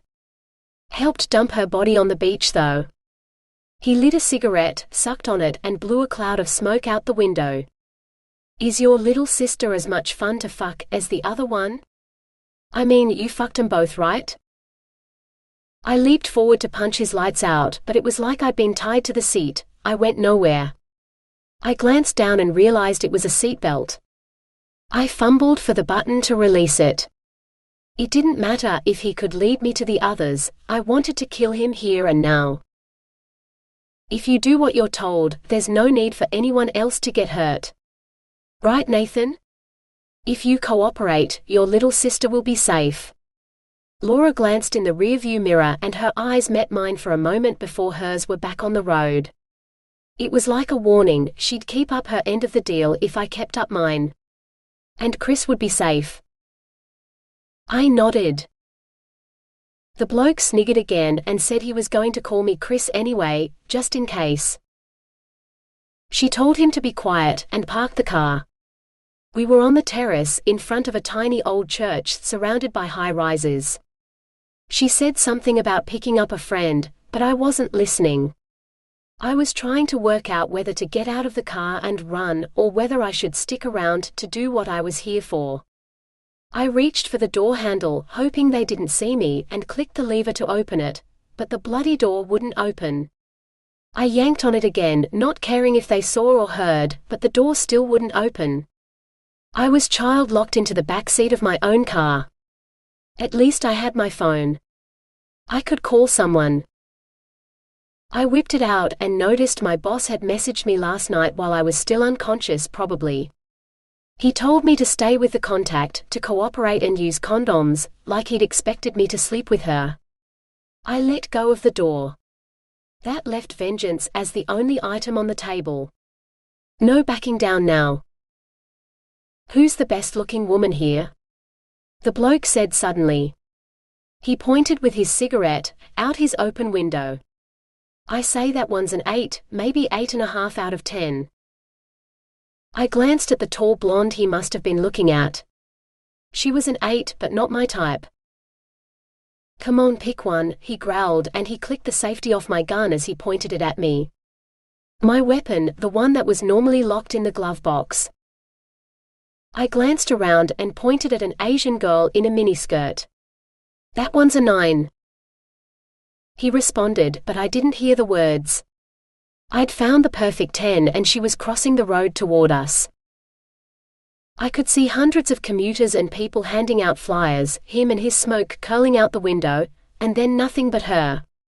She pushed her sunglasses back onto her face, but her eyes had seemed to stare right back at me, as if she could see me through the tinted windows. Huge, dark, soulful eyes that I wanted to swim in. She was little but not a kid. I can't say how I knew. It was just the way she carried herself. The way she walked, moved, her expression, I mean, she was wearing a t-shirt and jeans. She could have been a teenager, and I found out later that she was 17 going on 18, but she didn't act it. She walked across the street like she owned it. Like it was her own personal dance floor. I heard the car door open and didn't care. I just wanted to watch her as she rounded the car to the footpath beside it. And she stopped. Someone opened the door on the other side from me, and I saw her lean in. My heart leaped when I wondered if she wanted to speak to me. And why? I was face to face with her and she smiled. My heart stopped and I think my brain did too. Miss 10 out of 10 beaming at me like I was her hero, before it all went wrong. She hit her. Laura hit her and the smile was gone when Miss 10 landed in my lap. Her sunglasses were gone and those huge eyes begged me for help. I grabbed the door handle, the useless child lock door handle, and yanked, but I couldn't get out. I was trapped in the back of my own car with her, and I heard Laura gunning the engine, pulling my car out into traffic, leaving just a sparking cigarette butt behind as we drove off. The girl was gasping for breath, not screaming, but the windows closed before she tried to. And when she did, it wasn't with raw panic like she was scared. Shit, she screamed insults and orders. She was furious and in my lap. You would have laughed at me. I was terrified of this girl half my size. And then she gave me hope. Instead of diving for me, she attacked the bloke in the passenger seat. I wanted to tell her to get the gun, but he moved too fast. He hit her. You know, I've never seen a woman punched before? Oh, I've seen them in the ed at the hospital after domestic violence and stuff, so I know it happens, but I've never seen a bloke cowardly enough to hit a woman. And he just didn't care. Punched her right in the face and she landed back on me. I could feel her shaking. She was hurting and terrified and she didn't even whimper. Nope, no tears either. It was like this tiny girl was steel all the way through. She was perfect and I was in love. And then the big bloke shoved a rag over her face and tried to smother her with it. He was twisted right round in his seat, pushing her down against me as he knocked her out with chloroform, the way we did rats in the labs at uni. I tried to push him away from her to help her, but his words stopped me dead. It's her or your sister. Your choice, the bloke told me. I didn't know her. I didn't know what she'd done or not done, and I couldn't handle losing Chris too. Not after losing you. And there was my lifeline, Laura, the woman who'd promised me vengeance. Surely she'd help her just like she was helping me. Then it was too late. She stopped fighting and went limp. He held the sweet-smelling rag over her face for another minute, just in case, but she wasn't moving. Down rolled the window and he lit another cigarette, the smoke streaming away as we headed down the freeway again. I'm not entirely a bastard, I swear. I didn't trust Laura completely, so I grabbed my phone and texted my boss again. I couldn't just cooperate with kidnapping. I told him what had happened and asked for help. Backup to help me save this girl. He sent me the same orders back. Told me to cooperate with them until he contacted me. And I did. It was all my fault. I know now that she was the one who drugged me, and trusting her was a mistake from the beginning. Shit, trusting anyone in this mess was a mistake. And that poor girl, the perfect 10, will hate me for the rest of her life because I didn't save her from them. It's my fault they chose her. My perfect 10 was enough to condemn her to torture and rape and almost death because they made me pick their victim. And I picked her. I wanted to be her hero, everything she wanted. Instead, I was the villain's sidekick, not even important enough for her to know my real name. Can you ever forgive me for being so stupid? 13. There was no signature at the bottom, but I knew it was from Nathan. How'd he get my email address and why was he suddenly sending me his traumatic memories?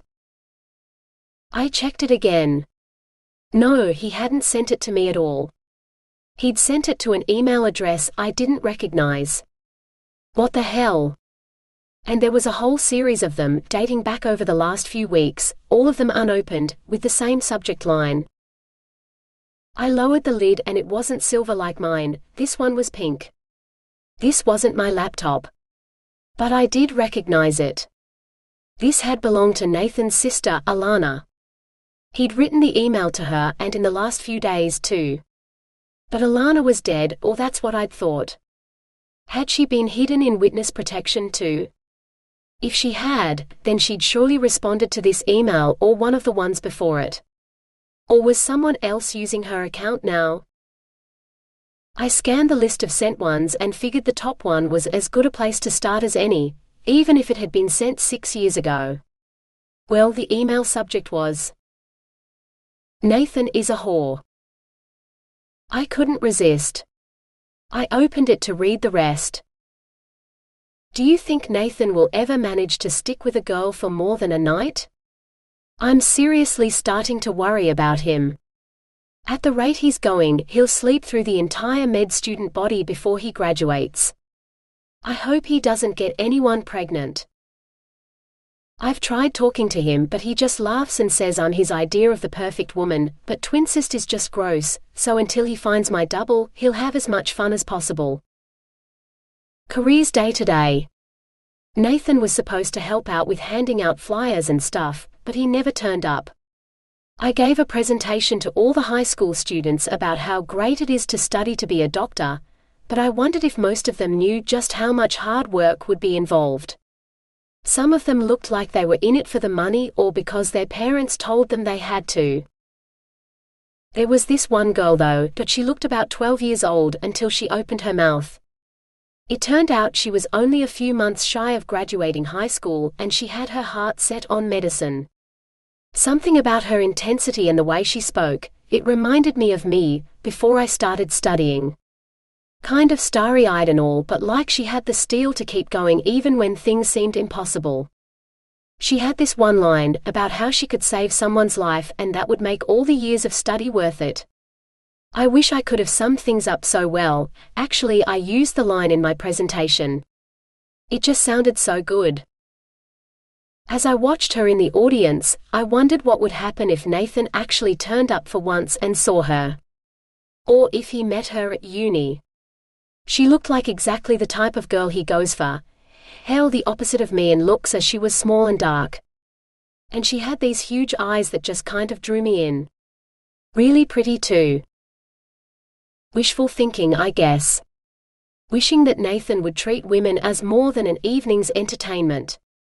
What'll happen when he meets a girl with the guts to tell him to go to hell instead of giving in to him? I swear he scratched his car again. There's red paint on the letterbox, like he scraped it along the side. If you... I jabbed at the mouse to close the email. I didn't need to scroll down to the signature to know this email was written by his sister Alanna. I could see her face, beaming at me beside Nathan's as they stood on a Rottnest boat on the computer's desktop background. I stared at the happy picture of her with Nathan, my heart twisting and breaking at the thought of what had happened to her, then to him. Tears blurred my vision as I changed the computer settings to take the heart-rending picture of happiness away, leaving only the blue default background. The funny part was that I remembered that day at uni. How could I forget the day I met her? 14. My friends had gone to lots of different sessions and looked at everything. They didn't think they had much chance of getting into medicine, and the presentation was at the same time as one in fine arts, that included a live demonstration they all wanted to see, so in the end I'd been the only one to go to the session on studying to be a doctor. I knew this was what I wanted, and in a matter of months I would start medical school, or an acceptable pre-med alternative until I applied for graduate medicine. I felt self-conscious as I walked into the empty lecture theater, smoothing my wool school uniform skirt over my stockings and wishing I could wear something warmer in winter. It was dark in there, with most of the light coming through the open doorway at the bottom, near the projector screens at the front. I walked down the stairs slowly, trying to decide where I should sit. I chose a seat 3 rows from the front, right in the middle. I sank into it, dropping the obligatory show bag full of brochures and cheap plastic pens covered in logos onto the floor beside me. I settled down to wait the remaining time before this presentation was due to start. Almost as soon as I sat down, a tall, fair girl came in through the bottom door. She headed to the lectern and flicked a sequence of switches, bringing the projector screens to life. She watched them nervously, glancing at her watch and then returning her gaze to the screens, her back to me. She pulled up the presentation called "Why Study Medicine with Me" before she turned around. She looked up, closed her eyes, and started to speak. She delivered the entire presentation very quickly, moving the slides in perfect sequence, all with her eyes closed. I wondered why she would start so early and run through it so quickly, especially when I was the only prospective student in the audience, but I was too shy and uncertain to say anything. When she finished, she returned to the first slide and took a deep breath, her eyes on the screen. Next, she walked deliberately over to the bank of light switches by the door and flicked them all on. The dim lecture theatre blazed with light that made me blink at the sudden change. Her chin held high, her back very straight, she marched back to the lectern and took another deep breath, this time facing the empty lecture theatre. As she started to exhale, her eyes met mine and her breath left her in a sudden rush. "Oh hell," she blurted out. "How long have you been sitting there?" I didn't know what to say. "Not very long," I squeaked out. Despite my vague reply, she seemed to grasp the situation better than I had. Her expression cycled from surprise to embarrassment to hilarity, before I even understood what was funny. Laughing, she responded, "Well, I doubt you'll sit through my presentation again when you just got the nervous version in 5 minutes instead of the slow version in 20. She stepped onto the first row of seats. In 2 strides, she stood in the row below me, her eyes level with mine. "I'm Alanna Miller, a final year student." She smiled, holding her hand out to shake mine. I remembered my manners and shook her hand, telling her, "I'm Caitlin." I didn't know what else to say. She tilted her head slightly to one side, her smile shrewd now. "So, why are you here a full 15 minutes before you need to be?" "I want to study medicine." The words were out of my mouth before I'd realized I was going to share any personal information with this friendly stranger. Not everyone gets in, and even then, not everyone finishes. You have to get top results in year 12. Then you have to keep working really hard all the way through the course and after it. It takes a long time and it's a hell of a commitment. She looked wistful. If you fail a single unit, you have to retake the entire year of units, so it takes even longer. Why would you volunteer for that? Most of this wasn't news to me, but I was surprised by her honesty. Wasn't she supposed to be advertising the course?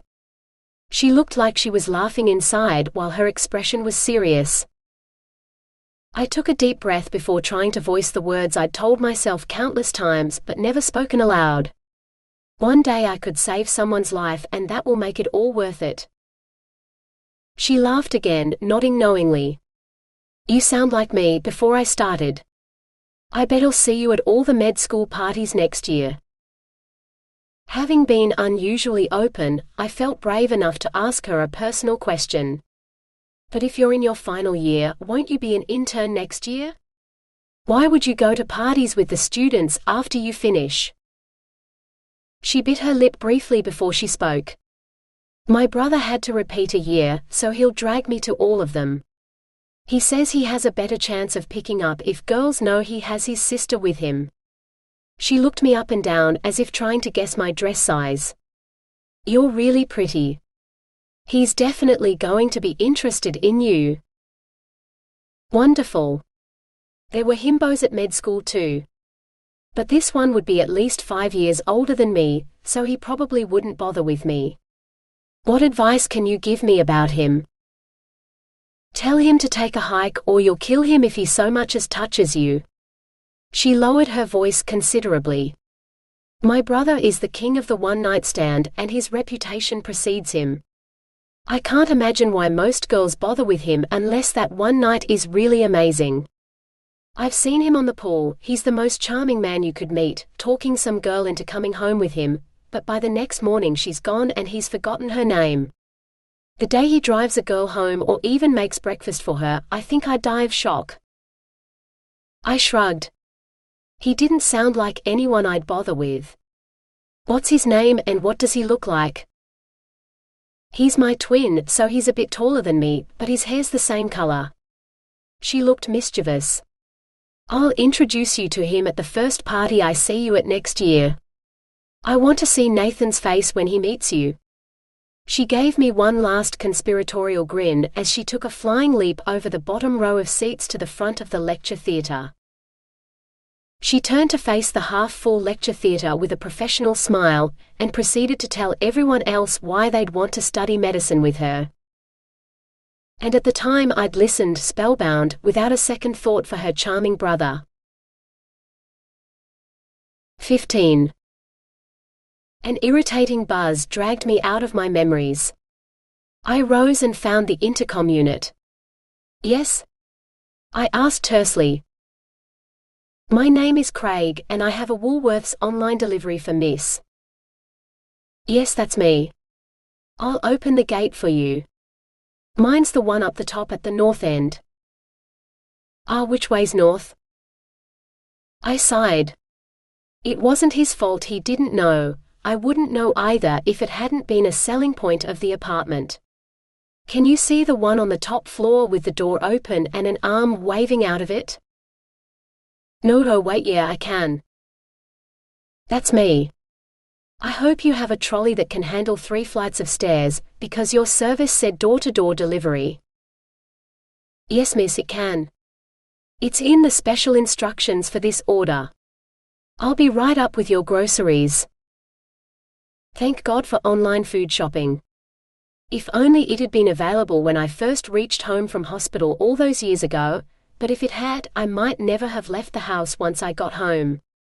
I might still be a prisoner in my own home, terrified to go out and seize the life the world had waiting for me. Miss, I'm going to need to see some ID. There's alcohol in this order and I can't deliver it unless I know you're over 18. I laughed and dug out my freshly minted WA driver's license, complete with my new title. Doctor? You look too young to be a doctor. He squinted at me as if he thought it might help to make me look older. That's what my patients say too. I'll take that as a compliment because I feel about twice my age after the day I've had. I hope there's lime and soda in there to go with the vodka. I peered into the nearest crate, but it only contained boxes, no bottles. He checked the printout in his hand. Yes, lime cordial and sparkling water. Everything just as you ordered, doctor. He nodded at the darkness behind me. Where do you want this? I pointed. The kitchen bench, please. The immaculate marble countertop soon vanished under an avalanche of plastic bags, and Craig stacked the empty crates with a loud crack before bumping the trolley down the stairs. I closed and locked the door behind him, then proceeded to put my purchases away. Maybe cooking dinner would take my mind off the haunting memories of the Millers. Or maybe it would just make me want to delve deeper into the past of Alanna's life and Nathan's nightmares. 16. After dinner, I gave in and read another one of Nathan's emails to his sister, tears dripping down my face as I knew for certain that Nathan needed help. Sometimes I dream about the day I kidnapped Caitlin. It always starts in the car with her unconscious weight on me. Sometimes I can smell the chloroform and I've lost count of the number of times I had to watch him dose her with it, pinning her against me as she struggled. I've tried talking to her and apologizing for what I knew would happen, but the drugged girl never acknowledges me. Maybe because she never did in reality. They made me pat her down and check her for weapons. She didn't even react when I slipped my hand into her pocket, she was that deeply asleep. I'd gone through her handbag when they weren't looking, admiring the triumphant look on her driver's license photograph. She must have passed her driving test on her first attempt, I remember thinking. Caitlin Alanna Lockyer. I'd been wrong, they were watching me.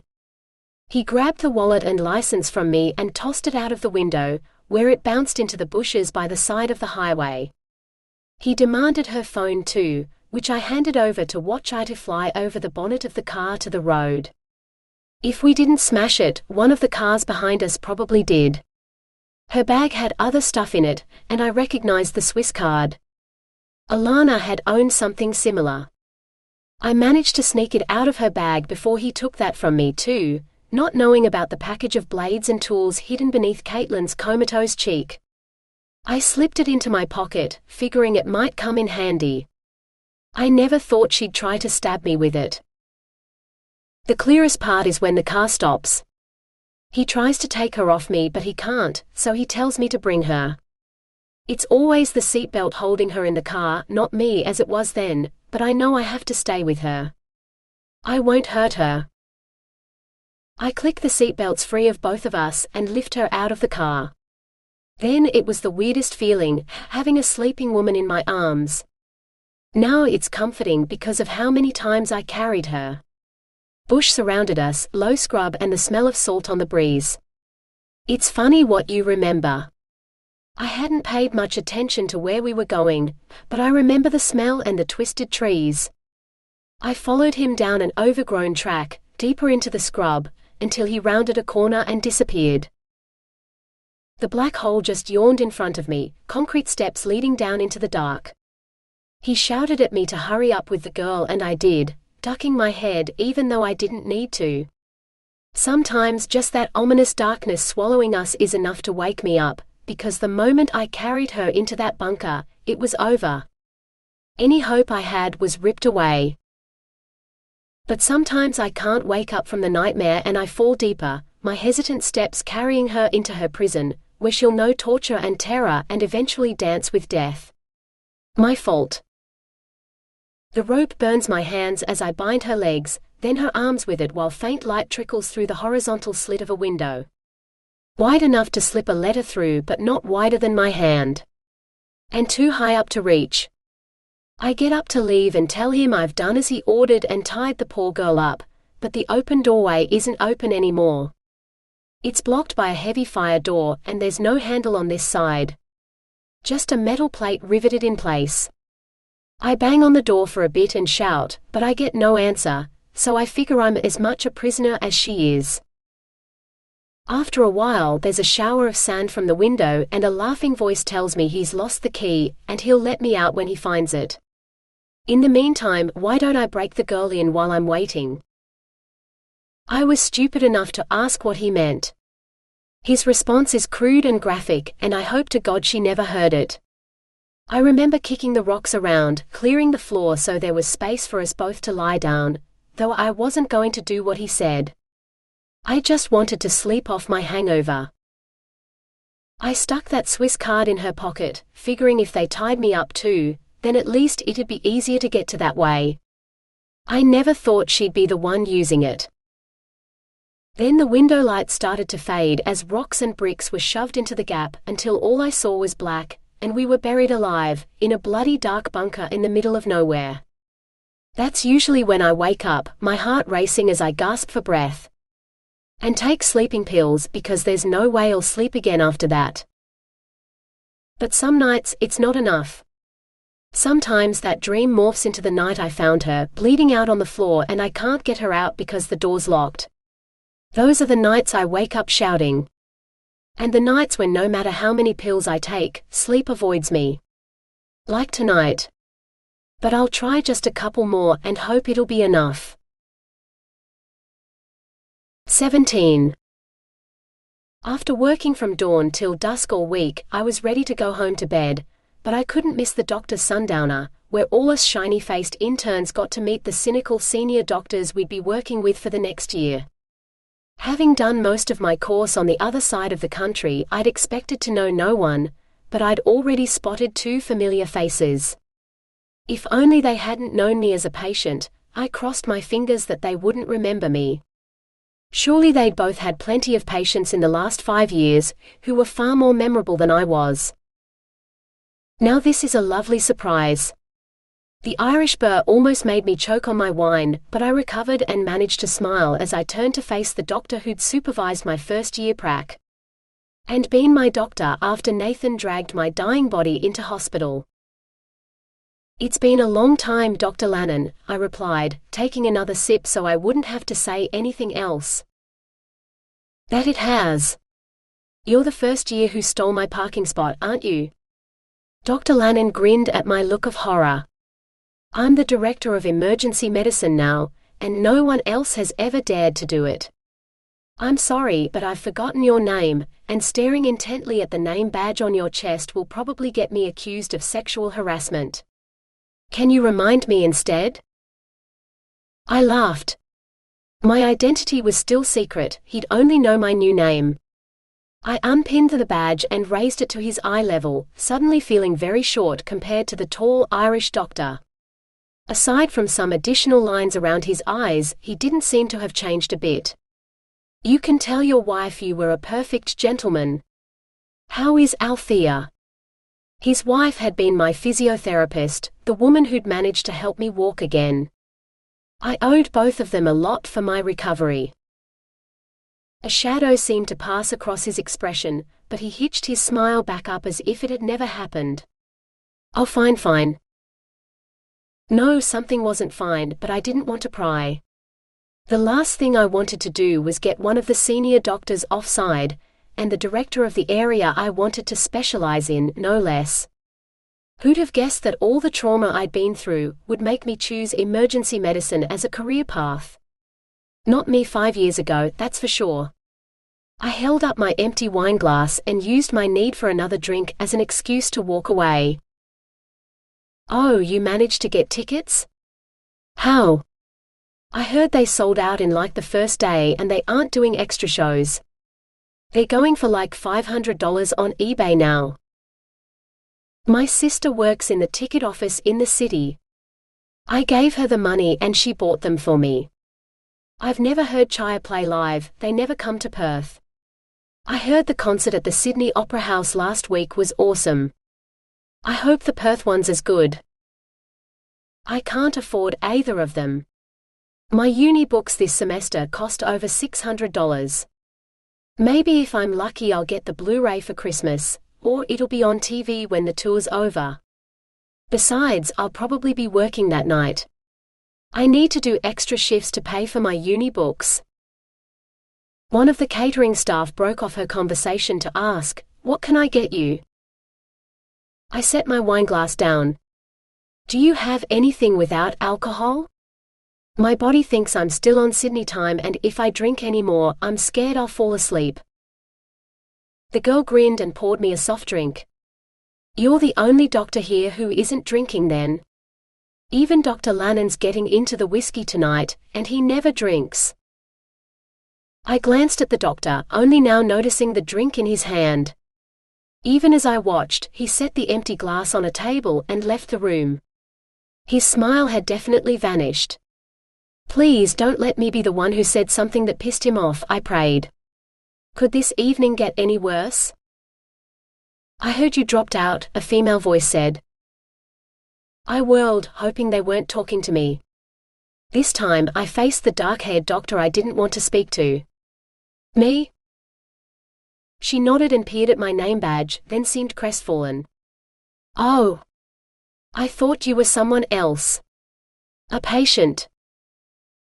I managed to smile. A patient who was a med student, but dropped out before she finished? Nope, definitely not me. As you can see, I've finished my degree and I got a job here too. What did the patient do to make you remember her? Maybe if she told me, I'd know whether or not to avoid her. She shrugged. Oh, it was a really nasty case. Sexual assault, but she refused to admit it was rape. She wouldn't take counseling past the first session either. I was an intern like you then, so no one listened to me, but I remembered it because when she was discharged, I felt like there was more we should have done. Like I failed her because she wasn't right in the head when she left. Memories clicked and I tried not to wince. She delivered a blistering lecture on how I wouldn't recover until I came to terms with my mental condition. At the time, my mind had been full of thoughts of vengeance, not my mental well-being, as I had no idea whether I'd survive long enough to need sanity. I was glad for the dim lighting in the room. With the normal bright hospital lights, she'd spot the faint scars on my wrists. I resolved to wear long sleeves if I was working in the same ward as she was. I made small talk with her for a few more minutes until I could politely leave. I'd had enough of this party and I'd promised to meet Dad for dinner at his place. As I approached my car, I scanned the parking lot almost automatically. It had become a habit. The security guard stood beside the ticket machine for the visitor parking, his radio hissing on his hip as he peered at the perpetually broken machine. If I broke into the Porsche beside my modest car, he wouldn't hear the window smash. Movement to my right caught my eye. In the shadows I could just make out the shape of a man standing behind the fire hydrant. That's the 5th time this week, I thought uneasily. Why was this man lurking in the shadows of a hospital parking lot every night? Maybe I should speak to security about him. The jingle of metal hitting the ground dragged my attention back to the security guard, as he started swearing loudly. The ticket machine continued to spew coins at his feet.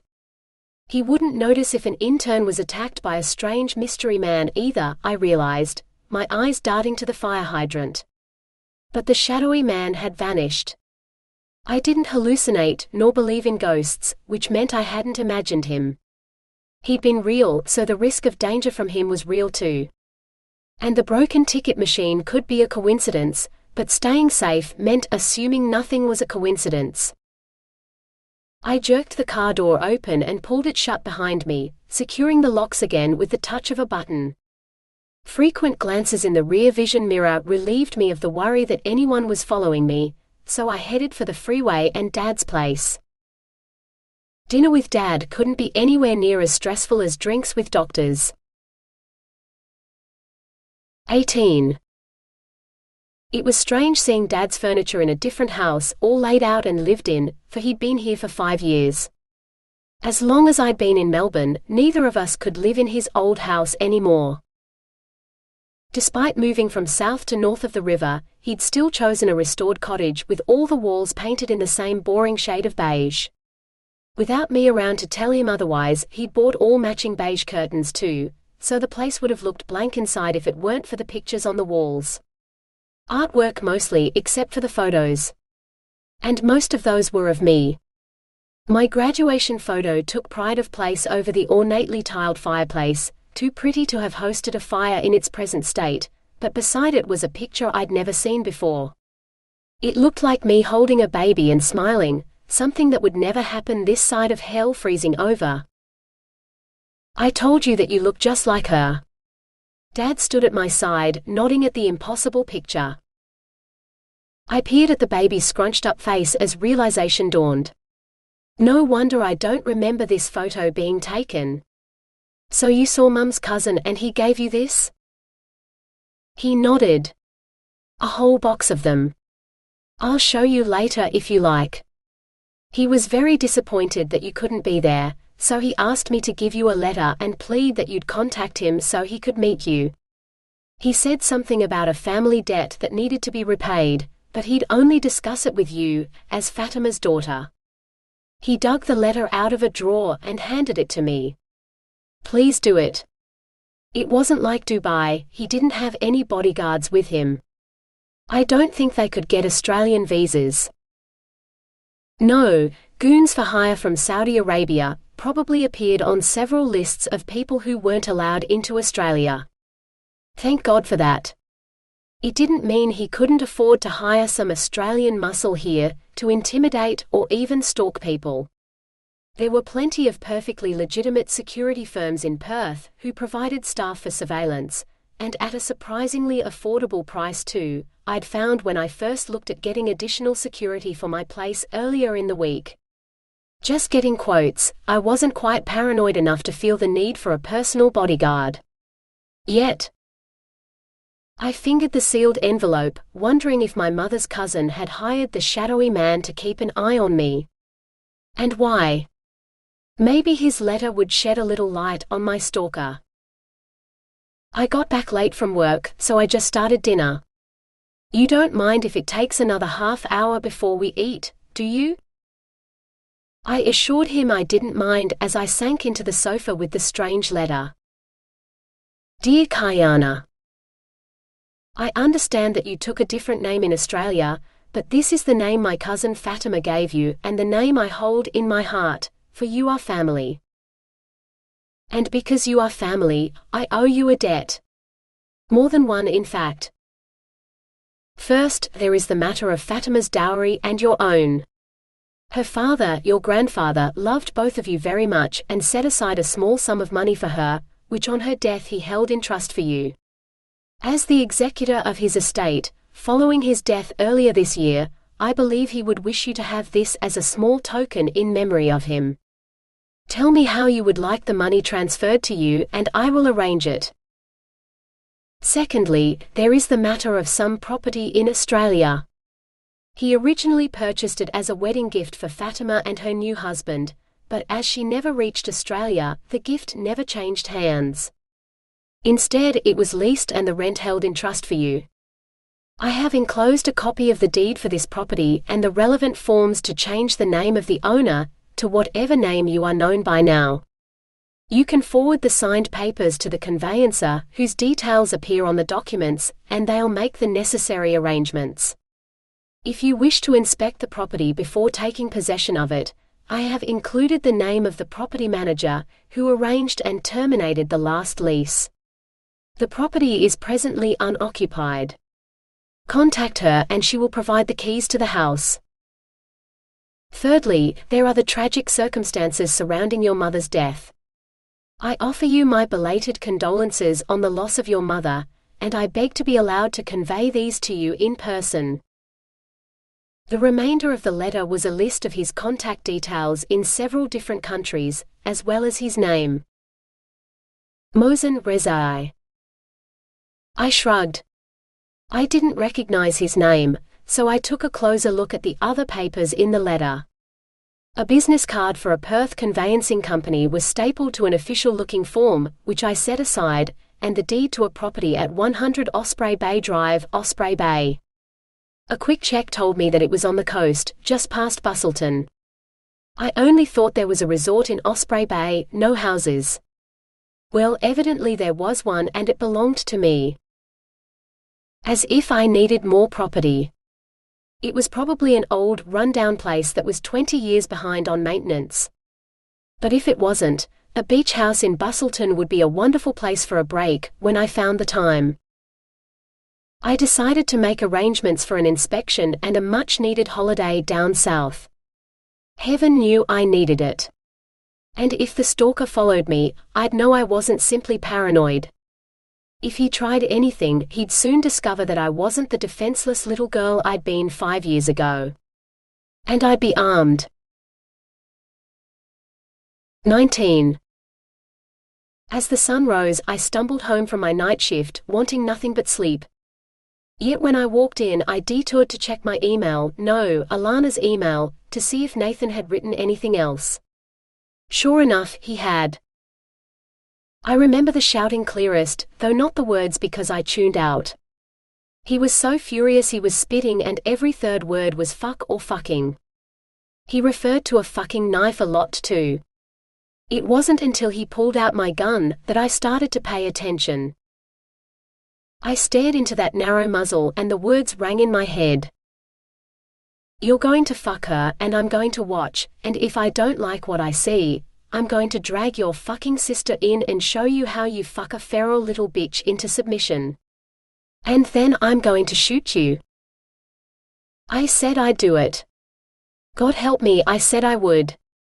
I couldn't let Chris get hurt. He grabbed the collar of my shirt, stuck the gun against my neck, and hustled me to the bunker. While I stumbled along, I concocted a plan. I'd persuade him to leave us alone or at least keep quiet, and I'd seduce her. Not rape, it wouldn't be rape if she agreed to sleep with me. If that didn't work, then I'd tell her the whole sordid tale and beg. And if she still wouldn't agree, I had my sleeping pills in my pocket, and I'd find a way to persuade her to take them. And then. Oh God, I couldn't. I knew I couldn't do it. I don't remember what I said, but by the time we reached the door of her prison, he'd agreed to let me go in alone. But he was right outside the door. The moment I saw her, I knew it wouldn't work. She hated me for what I'd already done to her, and she'd happily kill me herself before she'd cooperate with me, let alone sleep with me. The sleeping pills in my pocket were our only hope. I just had to get her to take them. I told her they were headache pills. In the dim light, it wasn't like she could tell the difference. She took them and backed away from me as if she knew I wanted to hurt her. I didn't want to hurt her. I wanted to sleep with her. I wanted to spend all night giving this girl pleasure like she'd never known until those dark eyes didn't burn with hatred anymore. And she'd never let me do it. I wanted to tell her not to take the pills. I wanted to ask her to rage at me while I made love to her, because if I didn't, they'd hurt her and I couldn't stand it. I'd never hurt her. Never. With a jerk of her hand, the pills vanished into her mouth. She tilted her head back to gulp down the bottle of water, and it was too late. She glared at me as if she could read my thoughts, daring me to come closer so she could try to stab me again. Yeah, she tried that once. She missed though. Pity. It might have saved her some pain if she'd killed me. And I wouldn't have had to stand there and betray her. I watched them take effect. Her eyelids dropped slowly, as if gaining weight until they were too heavy to hold up. I'd given her my normal dose, so it should send her right to sleep. She wouldn't remember a thing, lucky. Maybe I didn't have to, then. With him not watching, I could take her clothes off, put a condom on, jerk off, and he'd never be the wiser. I'd just say I'd worn her out, and that's why she was sleeping. It felt like she fought the drugs forever before she finally toppled over sideways, sprawling on the mattress like a drunk. Right. I had to get her clothes off before he came in, and then manage the fastest wank in the history of mankind. Well, at least I'd have my fantasy in front of me to think about as I beat off. I felt around in the dark for her and found denim. She moved under my hand, but I squinted until I could see the faint outline of her body, dark against the mattress beneath her. First the jeans. She screamed and fought me. It was like she hadn't taken the sleeping pills at all, she just went crazy, like she was on different drugs entirely. I heard him laugh outside and I got desperate, yanking on her clothes more roughly than I wanted to. If he walked in, I had to make it look like I'd done what he asked. That meant the jeans had to come off. In a whisper, I tried to explain it to her. That there was a man outside with a gun, ready to kill us both and my family too if I didn't do this. She begged me to stop and it almost broke me. The screaming and insults I could take because I deserved them, but when she begged, I was ready to give in. "Give me the bitch's clothes," he shouted through the door and I saw it open a crack. I bet she wet herself in fear. Don't forget her wet undies. I forced myself to think of Patience in my practical placements for uni. She was just another unconscious girl in the ed, drunk and passed out, who I needed to get into a hospital gown to send her to X-ray to check for fractures. I added her underwear to the small pile of clothes and handed them to him without a word. He said something about watching as he just stood there in the doorway. Oh God, faking it wouldn't work. I was going to have to do it. At least she'd be asleep so she wouldn't remember it. As I unzipped my pants, I prayed I wouldn't hurt her. "Please," she whispered. Oh God, she wasn't asleep. No. I couldn't do it. Her fear turned me into a limp noodle with all the stiffness of a wet strand of seaweed. I couldn't. I must have said it aloud because he threw her clothes on the ground and came striding in, unbuckling his belt. If I couldn't do it, he was going to rape her before my eyes. And it'd be my fault, because I gave her the sleeping pills that had left her helpless, before I took her clothes and the only weapon she had to defend herself. I crumbled and told him I'd do it, but not with him watching. He laughed and mocked me, but it didn't matter as long as he left. This time he did, but he locked the door behind him. leaving me alone with her.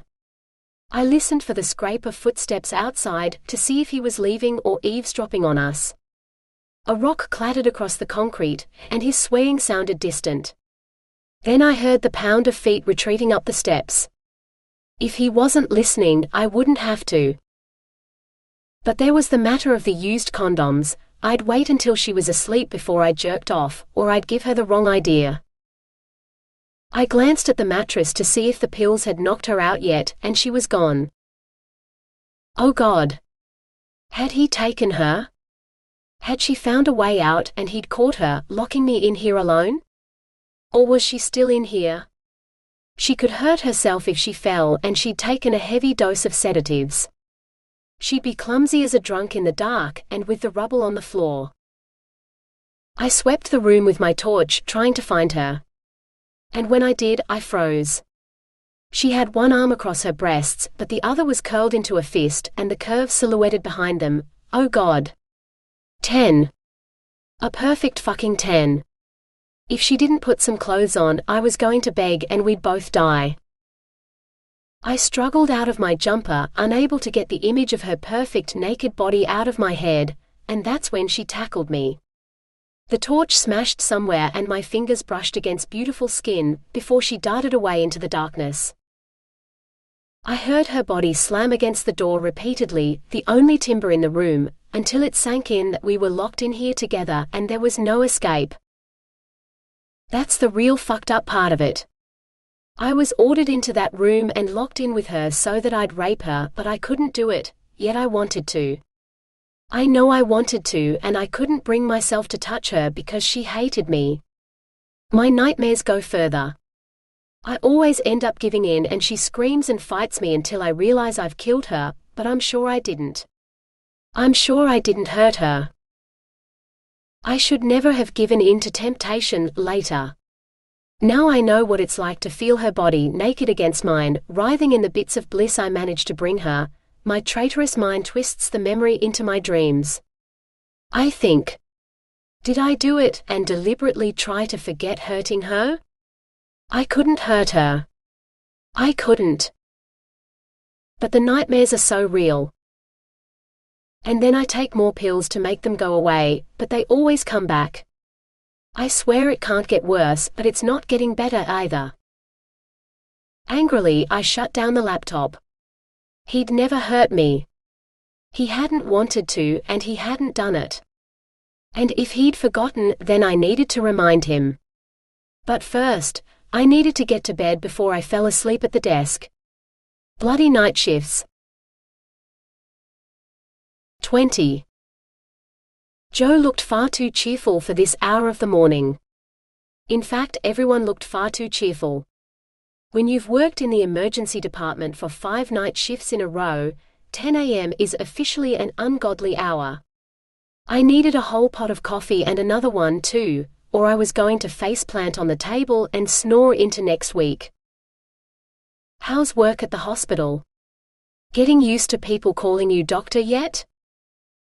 I tried to focus my bleary gaze on her face but gave up. Insufficient caffeine, sleep, and something else. Mental acuity, maybe. I hate Ed and I don't ever want to work in one again. I think I want to specialize as a doctor who deals with sleeping disorders. Or an anesthetist. I drank deeply and clunked the cup back to the table. A mug, not a tiny teacup. That bad, huh? I nodded. You don't know the half of it. It's the last week of the school holidays. Lots of kids getting sick and breaking bones? I'm not sure I could handle dealing with a child who's hurt and doesn't understand. And their panicking parents. Joe's eyes widened in horror. Give me numbers any day. They don't cry. Oh, I deal with numbers too. 200 kilometers per hour. That's how fast the souped-up V8 was going when the 17-year-old drunken idiot driving slammed it into a traffic light, slicing his car in two. 3 of his passengers were wearing seatbelts, he and one of them weren't. Only 2 of the passengers survived. Or 180, the speed a motorcyclist was doing when he came off his bike on the freeway, before 3 cars hit him. He's in ICU and we're not sure if he'll wake up. Or 212 stitches, that's a total on 5 different people who decided to have a brawl with broken bottles in Fremantle last night. Every single one of them was underage. Or 6, the number of vomit bags a 15-year-old girl used before I had to pump her stomach for alcohol poisoning. I sighed. And 0, the number of hours of sleep I've had in the last 24 hours. Joe patted my hand sympathetically. It sounds awful. I shouldn't have asked to meet you for coffee, but I was dying to see you, so I didn't think. I should let you get home so you can sleep. I shook my head. I'm not sleeping well at home either. I think I have a stalker. He only comes out at night though. She bit her lip, as if she was trying to keep the words inside her mouth. Just spit it out, Joe, I said tiredly. Joe cast her eyes down. Well, you are back in Perth and this is where he lives, isn't it? My blank look seemed to be enough to persuade her to explain. The sleazy stalker who wouldn't leave you alone when you were in hospital. Nathan. Nathan something. Nathan Miller. He wasn't a stalker. He was there to protect me, I insisted. She lifted her gaze, but she still didn't seem to want to meet my eyes. I know you liked him well enough, but I thought he was creepy. I didn't feel comfortable around him. Perhaps he's stalking you again here. She held her hand up to silence my protest. Not necessarily in a bad way. Maybe in a good way. Maybe he's keeping an eye out for you. She didn't look like she believed her own story. Again I shook my head. Nathan wouldn't skulk around. He'd show himself and tell me he's trying to protect me, because he knows how I'd react if I felt I was in danger. He wouldn't want to scare me by staying in the shadows and not showing his face. She sighed. You haven't seen him in 5 years. He might have changed a lot in that time. I mean, we have. I'm now considered an enchantress with all things number-related. You're Fiona Stanley Hospital's newest miracle-working angel, sorry doctor. Maybe he's become the creepy sleazebag he was always meant to be. Have you seen him yet? What? The stalker? No, I said he hadn't showed his face. I don't know what he looks like. Just that I get the feeling I'm being watched a lot. Especially at night. Concern filled her eyes. No, though I think you should call Trevor and tell him about the stalker. I meant Mr. Sleazy. Have you seen him yet? No, but after his sister called me a whore, I've been dragging my feet instead of calling him or going to his house. I pressed my lips together and shook my head. Are you going to? After reading the emails he'd been sending to his dead sister, how could I not? If only to clear up his cloudy memories and tell him he'd never hurt me. Definitely never raped me, nor had he wanted to. Please don't. Joe's words took me by surprise and she seemed to realize this, so she continued, You're so much better now. Not a shadow of yourself like you were 5 years ago. You have enough on your plate with moving back and your new job at the hospital. You don't need him messing your life up again. I opened my mouth to tell her it wasn't his fault my life had been messed up by meeting him, but I snapped it shut again. I couldn't say a word without incriminating Nathan and myself. She sighed. I can see you're exhausted. Look, we should catch up again when you're not falling asleep on your feet. Are you still okay to pick up Jason from the airport tomorrow? I nodded. Joe grinned. Thank you so much. Then I can go shopping for something new to wear to the concert. Living in Melbourne, you'd think I'd have thought of it then, but no, I had to forget until I arrived in Perth. Come join me if you can. It wouldn't hurt for you to wear something new too. I smiled noncommittally as we rose, hugged, and I plodded home. No matter what Joe said, I would go and see Nathan eventually. He needed to talk about his nightmares to someone, and I was the only person who knew what had really happened in the dark. On my next day off, I resolved, falling face first onto my bed. I had no intention of getting up again until I had to go back to work. 21. I grabbed my bag and trotted down the ward. I'd allowed plenty of time, but I hadn't counted on my shift going overtime by more than 2 hours. It had been hectic, but the general surgery ward had its own drawbacks, not to mention a spate of winter colds and flu that had kept them short-staffed all week. Now I had to make it to the car and fight peak-hour traffic to get to the airport on time. I quickened my pace. "Ooh, hang on." The voice was a moment too late. I slipped on the wet floor and nearly face-planted on the carpet at the end. The voice's owner thrust a sizable hand in front of my face. "Let me help you up, doctor." Forcing myself not to shudder at the prospect of being touched by a stranger, albeit a very helpful one that I worked with, I managed to rise without his assistance. I summoned a smile instead. "Thank you." I glanced at his name badge. "Peter." He grinned. "Can't have you hurting yourself on your way to save someone's life." I tried not to laugh. "I'm on my way out. My shift's over. Time for me to leave the life-saving to someone else for a few hours. My shift ends in 10 minutes. Want to get coffee?" he asked eagerly. I forced myself to keep a smile on my face, despite the desire to run screaming. He was a good-looking bloke, and he didn't need my issues to shadow his ego. "No thank you. I'm picking up my friend from the airport. He's flying in for a concert next week, and he'll be waiting for me." "Oh, you mean Chaya?" Peter seemed to grow even more eager than I'd believed possible. "The only time they play Perth, and it's their farewell tour." "Where's he flying in from?" "I heard the Sydney concert at the Opera House was awesome. Why'd he bother coming here?" I smothered my laughter by clearing my throat. It'd be pretty hard for there to be a concert without him. He's in the band. "Oh." He nodded. "You mean you'll get to go backstage and everything? Why doesn't he just get a limo to pick him up from the airport? With the money Chaya make, surely he can afford it." He would if I dallied any longer, and I needed to speak to him before he lost himself in the fangirls of Perth. "He's my partner. And I've missed him," I admitted. It had to be the first time in my life I'd missed Jason, but it was the truth. "Oh." His face fell. "I guess you can't have that coffee then." I nodded. "Enjoy your evening though."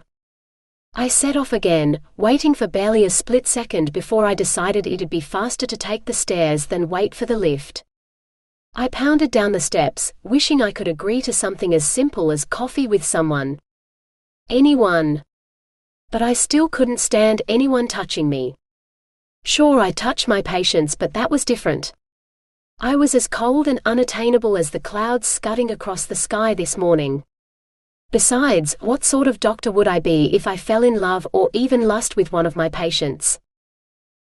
I squeezed between the red Mini and one of the Porsches in the doctor's car park, to get to my less flashy car. I probably had the money for a Porsche, but, like the owner of the Mini, I preferred to invest it elsewhere instead. Plus, a flashy car would make me stand out, and I'd spent years perfecting the art of blending in. Pulling out of the parking lot, I nodded to the security guard and sped on my way. I floored the accelerator down the highway to the airport, hoping Jason's flight had been delayed or that my run would be smooth. I was 10 minutes from the airport when I saw the orange flashing lights, roadworks along the highway, with the snail-crawl speed limits that were put in place to protect the road crew. The road crew looked like they'd knocked off for the day, but they hadn't changed the signs to let us go faster.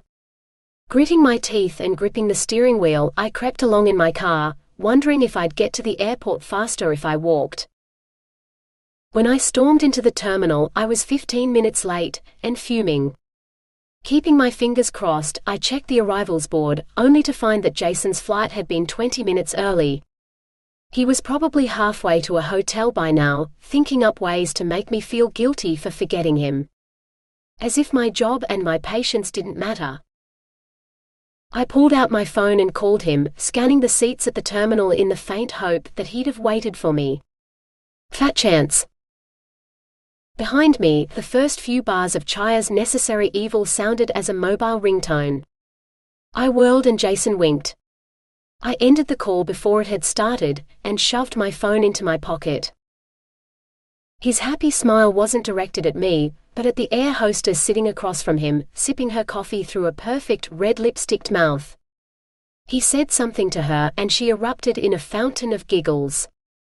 I wondered if she'd given him her phone number yet, or if he'd decided to enroll her in the Mile High Club during the flight from Melbourne.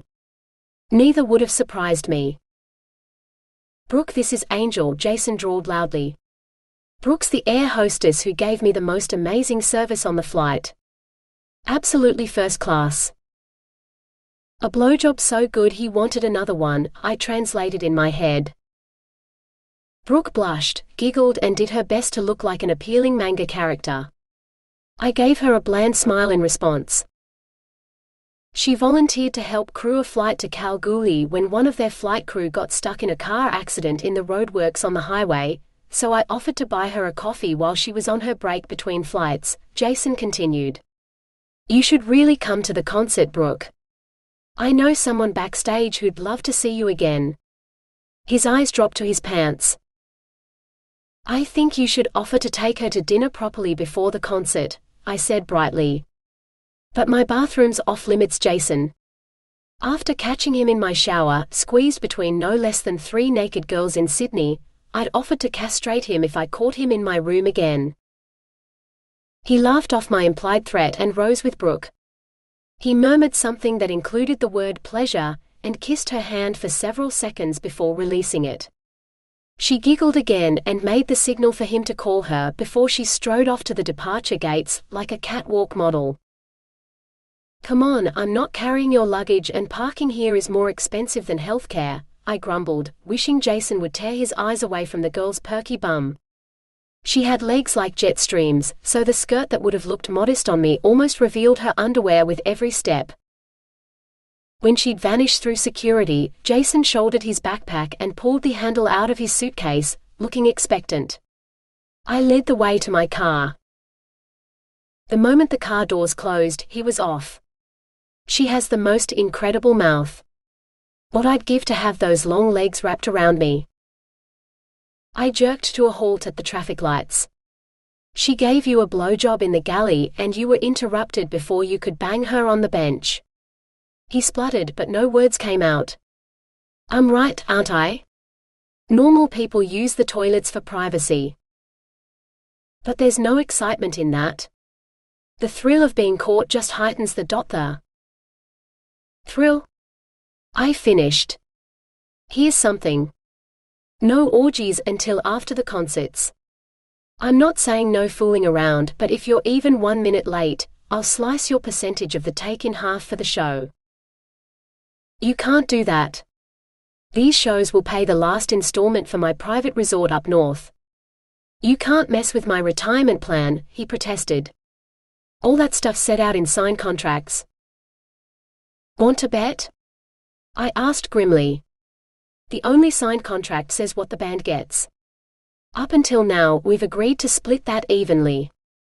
Piss me off one more time and I'll do it, I swear." "All right." A lengthy pause was followed by, "All the concerts?" "We have 2 shows in Perth." "You mean I can't let off a little steam in between the 2? I swallowed. Sexually frustrated Jason was almost as hard to deal with as oversexed Jason. "As long as you're on time for the second show, I don't care what you do after the first. But if you turn up looking wasted, I will insist on a drug test. You play somewhat sober or not at all." He cheered like a little boy, then dropped his voice. "You know, I wouldn't need all the other women to satisfy me if I had you. Just you. I wouldn't even look at another girl if I had you." Good thing for all the other women that you don't then, isn't it? Imagine how disappointed they'd all be if you settled for some dull doctor, I responded, tuning out of the conversation as I had to run the gauntlet of merging in Perth without getting flattened. Why would Perth drivers never learn how to merge 2 lanes of traffic? 22.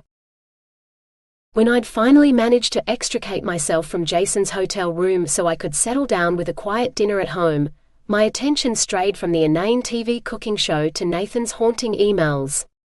I flipped through them until I found an early one I hadn't read yet. I have nightmares about ambulances now, and I found myself freezing when I hear a siren. That's because the trip in an ambulance to take Caitlin to hospital really was a nightmare. I hadn't slept in weeks. I'd had sleeping pills with me, but I gave them all to Caitlin. That was the problem that night. I'd given her sleeping pills to knock her out, not knowing how badly injured she was. Add hypothermia and getting shot, both of us, not just her, and I'd made so many stupid decisions that night that it's a wonder she survived it. And me drifting in and out of consciousness, staring at her as her face turned into yours and back to her own deathly pale one. That's not just in the dreams, that's what I saw the day it happened. Not sleeping does that to you. Hallucinations and stuff. But maybe it was just my mind making up pictures that weren't as bad as the reality. She'd lost so much blood it wasn't hard to see a corpse instead of the living, breathing girl I desperately wanted to survive. I was useless. Pressing a wad of gauze to my own gunshot wound, unable to help her. It's the first time I realized you were right. Bombing out in first year and having to take a year longer to do my degree, going to pieces when you went missing instead of taking my exams, dropping out when you died because I couldn't face a cadaver after seeing yours in the morgue after the autopsy. I wanted to go back, but the first whiff of formalin as I walked past the dissection labs and I was done. If I'd finished my degree when you were supposed to, I'd have been an intern doctor by the time I met Caitlin.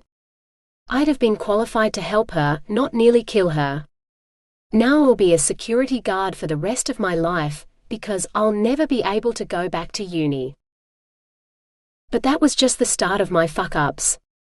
I should have finished my degree. I should have saved you from them. I should have smashed the window of my own car and dragged Caitlin out of there before they could hurt her.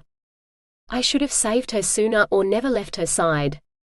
It's not like I slept at all. And the most colossal fuck-up of all was realizing that I loved her, the girl I'd nearly killed, and I'd had to watch bleeding out on the street as she took the bullet that was meant for me. I was supposed to be saving her life, and instead she nearly died saving my worthless hide. I should have died then and there. She didn't need me. Strongest woman I've ever met, yes, even stronger than you were, and that's saying something. But she survived when you didn't, so she had to be. I failed her as much as I did you. Maybe that's why you're always accusing me in my dreams. I know I deserve it. I deserve to die for the things I did. The others did, and it felt good to shoot them. I never thought I'd be able to kill someone, but when it's about saving someone you love or vengeance for someone you've lost, all that goes to hell and you pull the trigger and just enjoy it. I should feel like a murderer, but I'm not sure the men I killed were even human anymore. Oh, they might have looked it, but in their heads, they were worse than animals. What they did to you. What they did to Caitlin. And maybe they turned me into some sort of animal too. I hope I'm never in an ambulance again. I think I'd go raving mad, imagining I'm in there with you and Caitlin and utterly useless. It's probably better just to put me down like some rabid dog. Do they really foam at the mouth? I mean, the list of symptoms say they do, but I've never seen a recorded case in Australia. Maybe I'm the first. Shit, I'm rambling. If anyone reads this, they'd cart me off to the funny farm right away. Probably for the best. I wonder if they have straitjackets still. Just as long as they don't take me in an ambulance. God, I think I am crazy. Can't sleep and ambulances scare me. Maybe some more sleeping pills will help. They can't make the mess in my head any worse. The day after tomorrow, I resolved. I'd use my day off to go and see him. If he needed my help, after all he did for me, I couldn't deny him. And if he didn't, at least I'd know he was okay.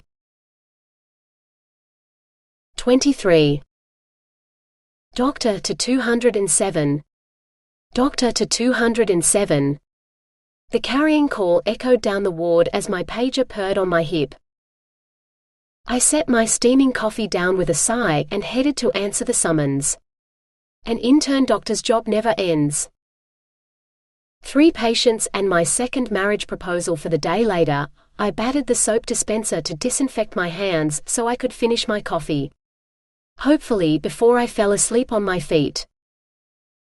I waved the water off and wiped my hands, tossing the paper towel in the bin as I passed. I snatched up my mug, striding as fast as I could to the handover room, where I might be able to grab 2 minutes to drink my coffee. My hopes for peace shattered when I saw I shared the room with the next shift of nurses. They huddled around the recorded handover, narrated by this shift's nurse manager. A few glanced up at me as I entered, but they were intent on the dull story of the day. Welcome to a general surgery ward, I thought, as I carefully sipped my coffee in the faint hope that it was still hot. .206 suffers from dementia. If found wandering the ward, please escort her back to her room. Mr. Foster, the amputee in 208, is diabetic and not permitted additional sugar. Doctor's orders. He's tried to bribe 2 orderlies to buy him chocolate from the gift shop. Room 210 is only 17, motor vehicle accident, multiple fractures and parents are in attendance. I took another slurp of my lukewarm coffee, hoping it could still keep me awake through the last hour of my shift. 1 more hour and I'd have 4 days off, heaven surely. I'd spend the first one sleeping and the second one looking for Nathan.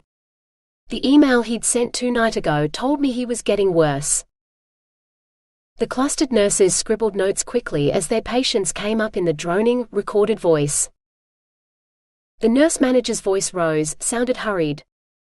Patient in room 214 is not assigned to one nurse. Room 214 is to be included in all rounds this shift, once the patient is transferred from ED.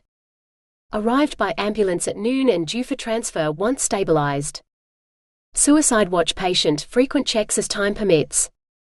Unconscious at start of shift, when patient regains consciousness, notify Dr. Hogan immediately. Patient name is. The shuffling of papers punctuated her pause. Nathan Miller. My empty mug shattered as it hit the floor. 24. Voices talked without cease, waking me up when all I wanted to do was sleep. Go away. I didn't open my mouth to say it, nor open my eyes to see who it was. I just found him asleep. Chris hiccuped, or perhaps it was a dry sob. She sure didn't sound happy. Then I saw the empty box of sleeping pills next to his bed. I don't know how many he took, but it was a new box last week. She sounded like she was crying. Has he been down or depressed lately? Asked a female voice I didn't know. A little, for quite a while. I know he's had trouble sleeping since our sister died. Chris sniffled. If you'd seen what they did to her, you'd have nightmares too. What they did to Alanna. What they did to Caitlin. I drifted back into dreams, none of them pleasant. 25. Have you had your tea break yet? This voice I only heard in dreams now, but I'd never heard it say this before. Wonderful. Hallucinations. No, but Dr. Hogan wanted someone to stay with this patient as much as possible because he'll wake up soon, and she wanted to be notified as soon as he's awake. An unfamiliar male voice mumbled. The dream voice sounded like she was smiling. I'll stay with him for a bit and cover for you. I'm done with my patient list, but I'm still here for another half hour. Mumbling and flustered, he protested weakly, Oh no, Dr. Miller, I couldn't. Dr. Miller. That would have been me or Alanna by now if I'd kept studying. If she'd lived. This had to be a dream and it would only end badly. I felt the heat of someone reaching over me and heard the huff of breath as she stood back on her feet, before she reached over me again. The fabric of her shirt brushed my nose and I caught a slight whiff of her perfume. I tried to hold my breath so I didn't sneeze. If you open your eyes now, you'll have the best view of my breasts anyone in this place has ever had, the dream voice told me archly. I know you're waking up, Nathan. If I opened my eyes, I'd see that it wasn't her and I'd just imagined a voice like hers. But if I didn't, the dream would turn darker and more disturbing until I was forced to wake up. Groggily, I blinked at an expanse of blue shirt. I focused on the name badge pinned to it. Dr. Alanna Miller, I read. Different spelling. Alanna was dead. I knew she was dead and it wasn't her voice I was hearing. Oh shit. The room went dark as a flat piece of plastic smacked into my face and stayed there. Gentle hands lifted it away and patted my face. Her big dark eyes filled with concern were all I could focus on. Oh Nathan, I'm sorry. It was clipped to the top of the bed head and I thought I could reach it, but it slipped. She bit her lip. I know you're not really one of my patients, but I had to know. If you'd really tried to kill yourself. Her beautiful eyes filled with tears. I opened my mouth to speak, but nothing came out. My mouth was too dry to even clear my throat. Oh. Let me get you a drink. As she walked over to the sink and poured a cup of water from the tap, she had lost none of her grace, but her dancing step was brisk and businesslike, more a march than the ballet I remembered. As my fingers closed around the cup, I realized that she was just as real as the plastic in my hand. She was alive. After so long wondering and worrying. 5 years. How much had she changed? I took a gulp of water and attempted to clear my throat. You're alive.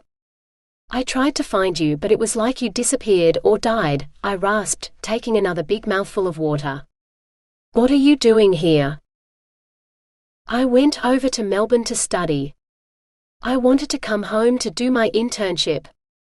She hesitated as if she wanted to add something else, but she didn't say it, looking down at her shirt instead. I followed her gaze to her name badge. You're not Alanna Miller, I said. You look nothing like her. You didn't even spell it the same. She looked uncomfortable. I know. It's just that I had to change my name and this is the name ASIO gave me. Alanna is my middle name and it seemed appropriate somehow. I wanted to throw the cup of water in her face and tell her it was not appropriate to name herself after my dead sister, but I'd drunk it all. I slid out of the hospital bed and lurched over to the sink to refill it, shrugging off her offer of assistance. I was dizzy by the time I made it back to bed, and too glad to hit the pillows to throw the hard-won cup of water at anyone. I tried calling your house but for ages no one was home. One day Chris answered the phone and she told me that you probably wouldn't remember me, and I shouldn't waste my time. I didn't call again. Her voice was low and sad. I've been back here for only a few weeks and I hadn't worked up the courage to try to contact you again. I imagined you were happy and living your life again. I didn't think you'd appreciate someone you barely remember wanting to catch up. Then I came into work today and your name came up at handover. They said it was a possible suicide attempt, and I couldn't stand not knowing. I couldn't believe that you would try to kill yourself.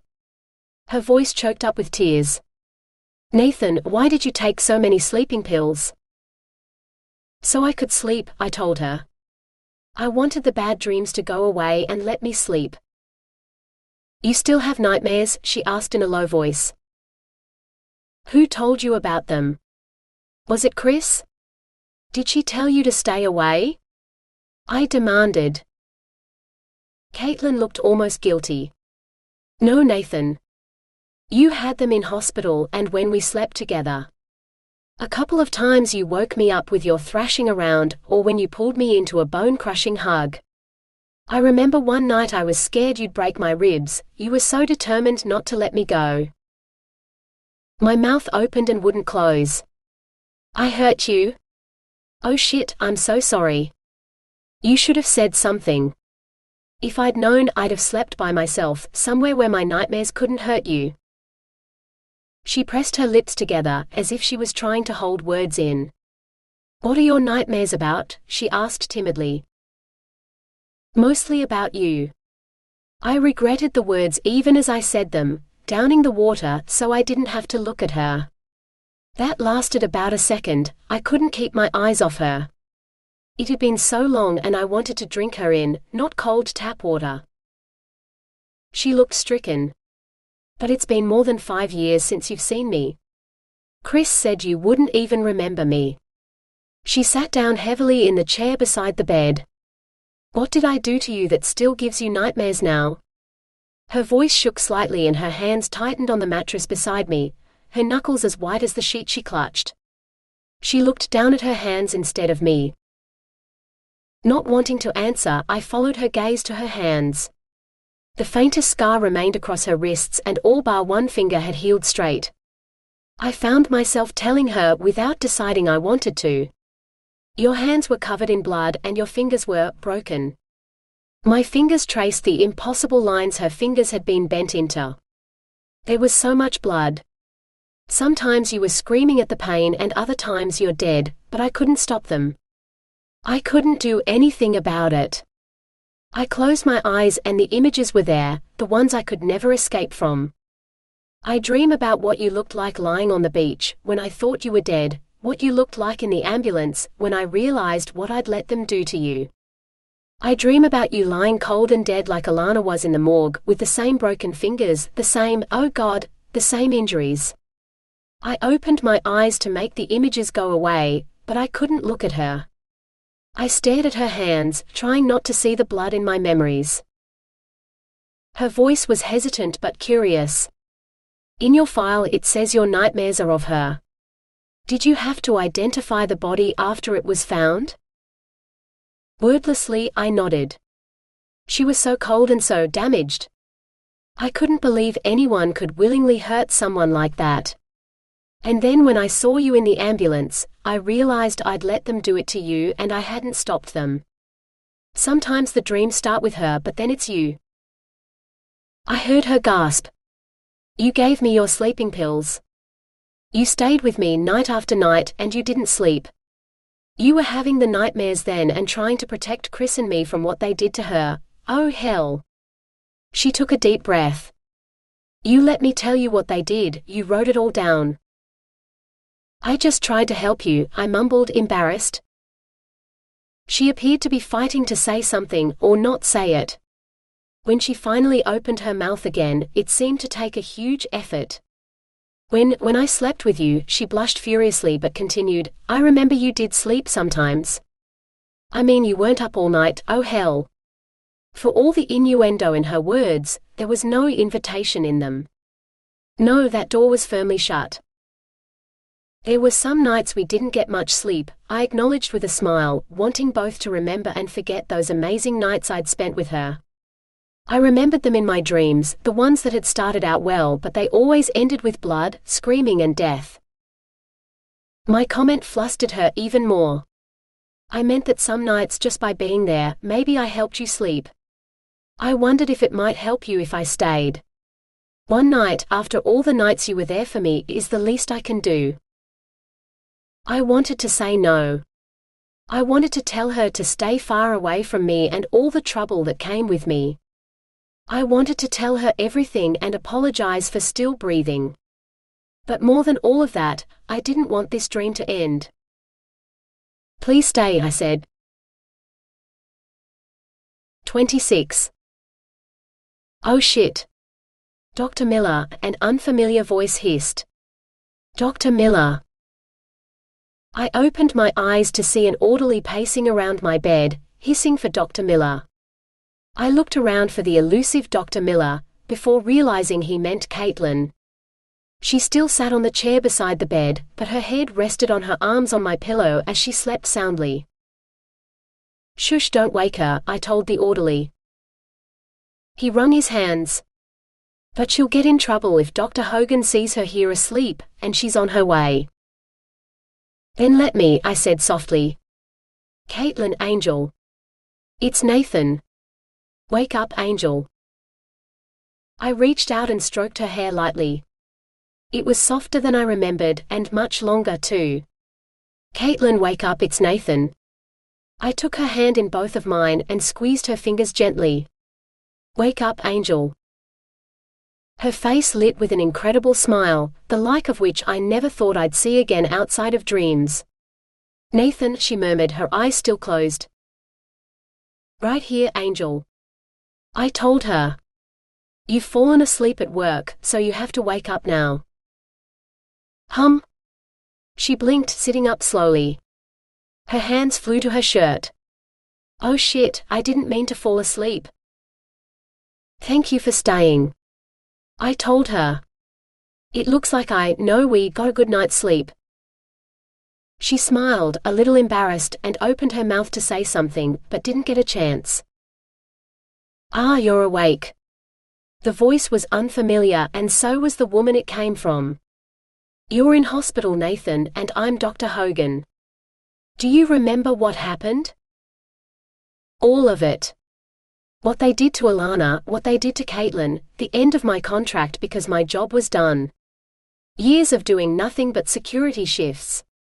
Wondering what had happened to Caitlin, dreading that she was dead and one of them had survived to go after her.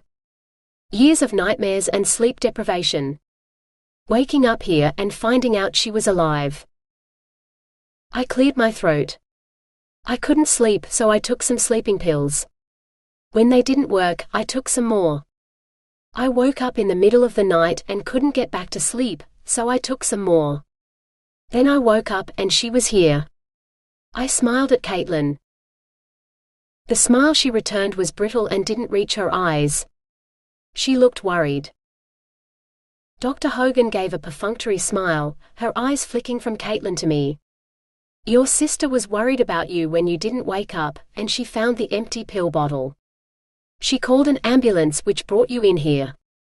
Because she thought you'd tried to kill yourself," was what she didn't say. Caitlin's fingers twined around mine, squeezing my hand.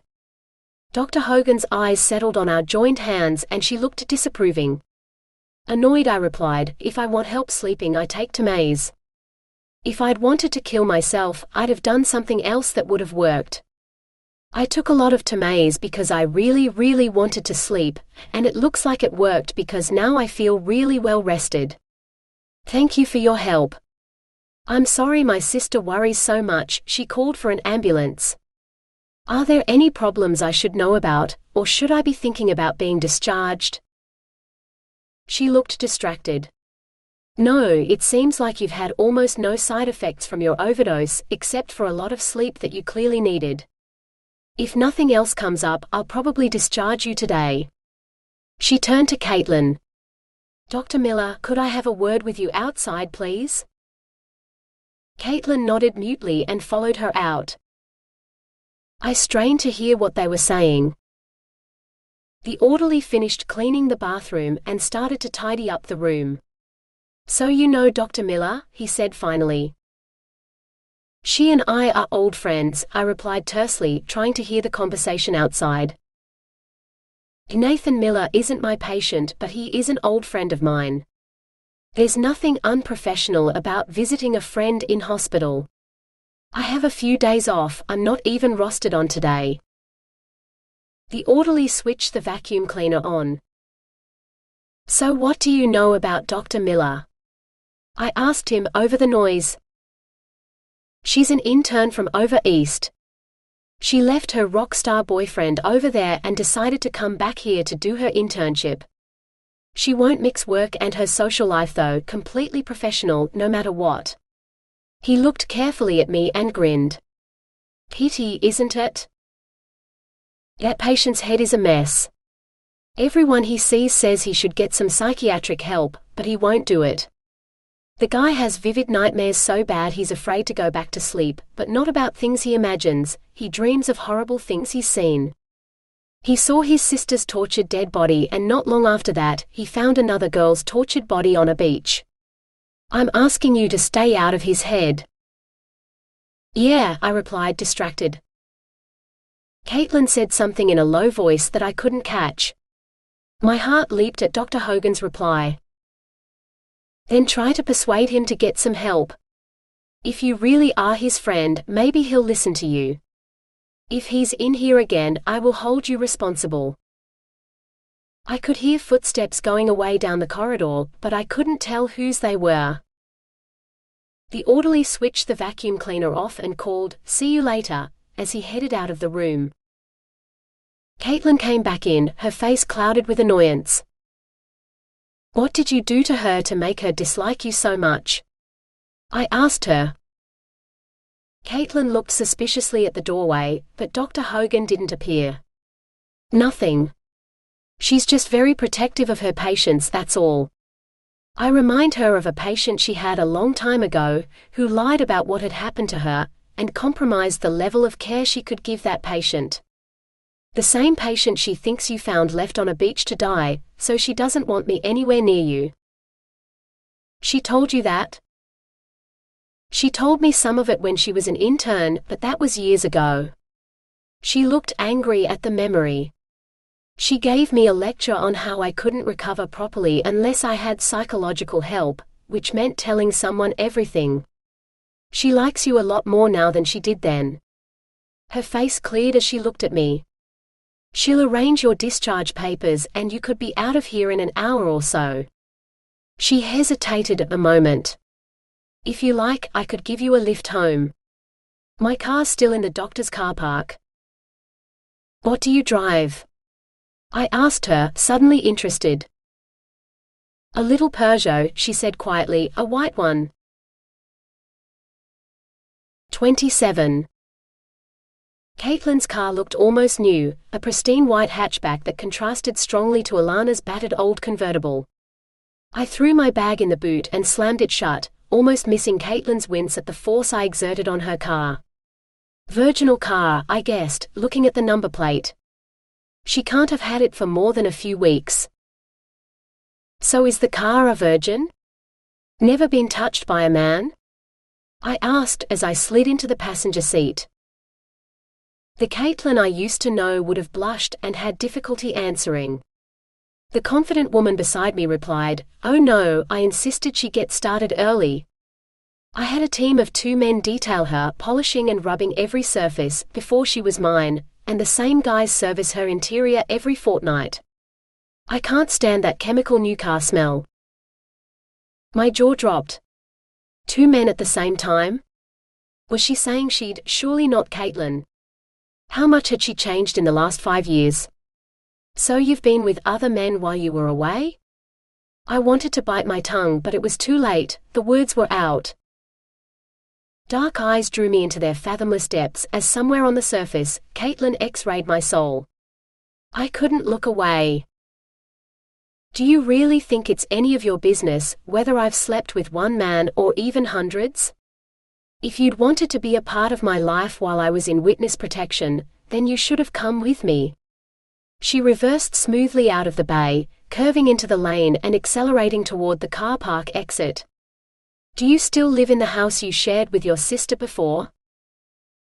My mouth was already open to protest that I'd never been offered witness protection, but the thought of going home to Chris's shrieking fury made me close it again. Yeah, I still live there, but I'm not really in a hurry to get home. My sister freaked out when she found me asleep, so she'll want to take her frustration out on me by screaming a lot when I get home. Maybe I could take you for coffee somewhere so we can catch up. I glanced at my watch to make sure it was an acceptable coffee time. 10 a.m. was normal for most people, right? The closest place for coffee would be my place, she said, her eyes firmly fixed on the road. It's one of the few luxuries I allowed myself over in Melbourne, and there was no way I was leaving my expensive coffee machine over there when I left. I might even have a packet of Tim Tams left, seeing as I can't remember eating the ones I bought last week. Her hands tightened on the steering wheel. You know what? Stay for the whole day if you want. It's my first day off in ages and I have nothing planned. It'd be fun to catch up properly. I didn't need to summon a grin to my face, it appeared all by itself. I'd love to. I expected her to head for where she'd lived before, her father's house, but she turned left at the traffic lights instead of right, pulling into the street behind the hospital. I'd thought the place was a parking lot, but as we approached it, I realized that parking only took up the lower levels of the building. The upper levels had windows and balconies. Caitlin parked in a numbered bay and then led the way on foot to a hidden courtyard. Open to the sky above, trees stretched up past the second-story landing. Wow, I said softly, staring up at the soaring branches. I had no idea any of this was here. It looks like a parking lot from the street. These trees must grow pretty fast. Caitlin laughed. The place is called Fiona's Forest Apartments. The landscapers sourced full-grown trees for the courtyard. It was in the plans, as the place wasn't built yet when I bought it last year. Some of them are fruit trees too. Mulberry, lemon, pomegranate, mango. Caitlin pointed as she named them. I followed her up 2 flights of stairs, then lost count of the rest until, panting, we reached the top level of the apartment block. I wondered at my breathlessness. Hadn't I been doing enough cardio at the gym? Or had I been laid up in a hospital bed too long? I needed to get back to the gym and on the treadmill. Or go for a run tonight. I stared at Caitlin, her face flushed from exertion but her eyes sparkling with excitement. If the teenager I'd first met was my perfect 10, this woman was easily an 11. Maybe a 12. The girl of my dreams. Definitely a long run. I'd need an hour of pounding the pavement to get these stirring thoughts out of my mind. Maybe even 2. I'll have to ask you to forgive me, Caitlin said as she turned the key in the lock, but most of my furniture stayed in the townhouse in Melbourne, so I don't have much here. Well, I have all my stuff, my books and the kitchen stuff, but I haven't had time to do much furniture shopping. Only the stuff I ordered to be delivered when I arrived. I keep telling myself I'll get around to it when I get some time off, but today's the first day I've had off since I started, I think. I have 4 days off now, so hopefully I'll get that problem sorted over the next few days. She swung the door open and I followed her in, trying not to look surprised at how bare the place was. A tiny sofa stood in a sea of timber flooring, next to a side table that might fit a plate and a glass on it, provided the plate wasn't too big. A folding table with 2 plastic chairs looked out of place in the spacious dining alcove beside the galley kitchen. Who's the second chair for? I nodded at the table. Caitlin studied the grain of the timber floor, tracing the pattern with her toe. For a guest. You're the first one I've brought here. I whistled. I'm honored. So my ass will be the first one to grace your chair? She coughed. Well, no, not really. I think I've sat in both chairs, so my bum's been there first. A pause. I should get you that coffee. How do you take it? Do you have any decaf? I asked automatically. She turned horrified eyes on me. Oh shit, I forgot. You don't drink coffee. I do, I admitted. I try to avoid caffeine because I have enough trouble sleeping is all. But you know that now you've seen my medical records. I wanted to be angry about it, but I couldn't. Caitlin deserved to know the truth about me, every sordid detail. I just didn't have the guts to tell her. She blushed. Not last night. No, not last night. I exhaled slowly. I never thought I'd get to sleep with you like that again. It was wonderful. Caitlin laughed. She didn't seem to want to stop. I went over the words again in my head. Shit. I didn't mean. She reached for my hands. I know what you meant. For some reason, I'm your security blanket, the one thing you need in bed with you so you can sleep. I've been called worse things. I shook my head. Not a blanket. A teddy bear, maybe. One I want to hold tight to and never let go. I reached out for her slowly, my fingers sliding lightly along the sides of her waist until my hands rested on her back. Part of me needed to give her every chance to back away and let me know what I feared most, that in putting her through hell I'd burned away any chance I had with the girl she'd been. The rest of me was begging her, please let me kiss you. Even just the once, so I can remember it. 28. My eyes locked on hers, vigilant for any change of expression that would be a precursor to the word no. She gazed back at me, a small smile on her face, until my lips met hers and she closed her eyes as I kissed her lightly. I pulled away a little, expecting her to break out of my hold, but she stood still, opening her eyes slowly. She let out a fresh peal of laughter, her eyes meeting mine again. You always did touch me like a china doll you were afraid would shatter. She put her hands on my shoulders and pressed her body against mine as she stretched up onto her toes. You won't break me, Nathan, she whispered into my ear. Her hands moved mine so that I held her tighter. I closed my eyes, wanting to savor the moment, but the memory came unbidden. I did break you once. I broke your fingers. On the beach. End it, she'd said, her hands on the gun as she held it to her head. Her eyes filled with despair and defeat as she tried to pull the trigger herself when I wouldn't. The audible snap of bones breaking as I wrenched the gun away from her and her wail as I turned away from her, turned on Mike who'd done this to her, done this to Alanna. How could a girl with all her fingers broken fire a gun? She couldn't shoot anyone, especially herself. So I did what she needed me to do. End it. Rebroke them. Her voice was soft. When I didn't open my eyes, she took my face in her hands, pulling me down to her level. Look at me, Nathan. You rebroke fingers that weren't healing properly. You wouldn't have been able to break them unless they were as badly healed as they were, and it was only a matter of time before a doctor would have had to do it anyway. You also saved my life. You saved me from more pain. Her eyes bored into mine. I broke your fingers so I could kill Mike. I kept my voice low. Then I blamed it on you. Her voice was equally low as her eyes didn't leave mine. If I could have killed him, I would have tried. I probably would have failed too.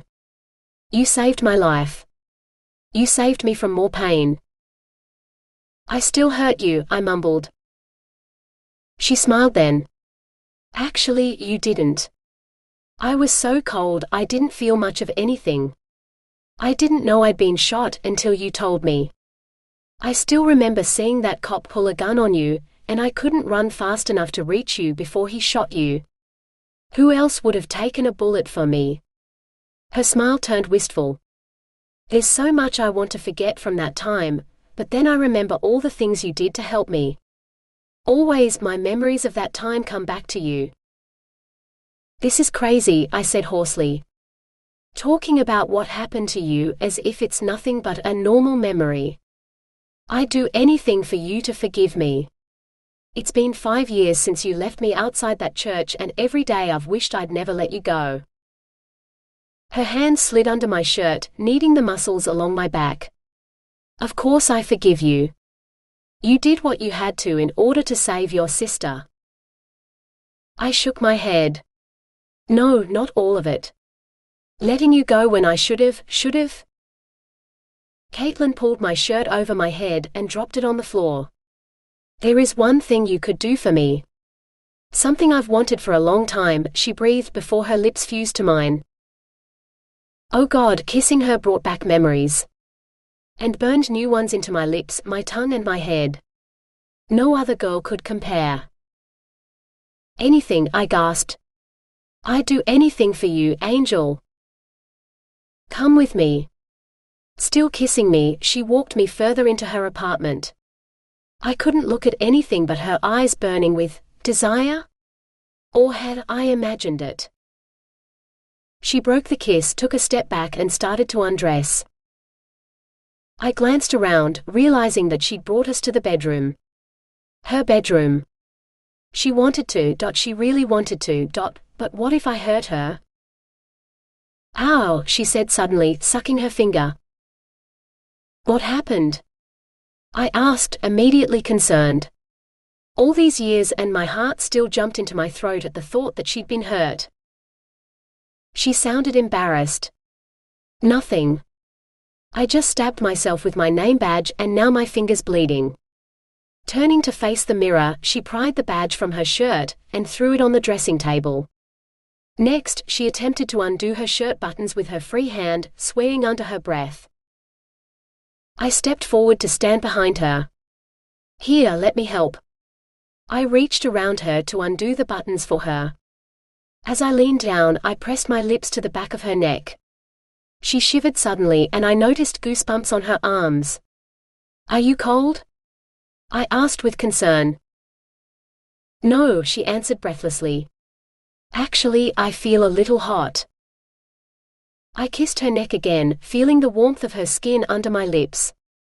The last button slid out of its snug home and I pulled her shirt down, baring her back. So smooth. Almost no sign of the blood, the ulcers, the cuts, the bruises, the dressings, just a few faint scars on her now smooth skin. I unhooked her bra, letting the straps slide over her shoulders as I moved my lips in a line of kisses down her spine to the waistband of her pants. I didn't want to stop, but this was Caitlin. I couldn't keep going without her consent.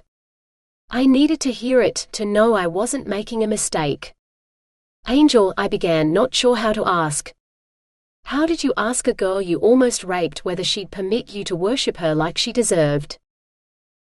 Her pants slid down to her ankles and she kicked them away, leaving me staring at a pair of bright pink knickers emblazoned with the words "Kiss my ass."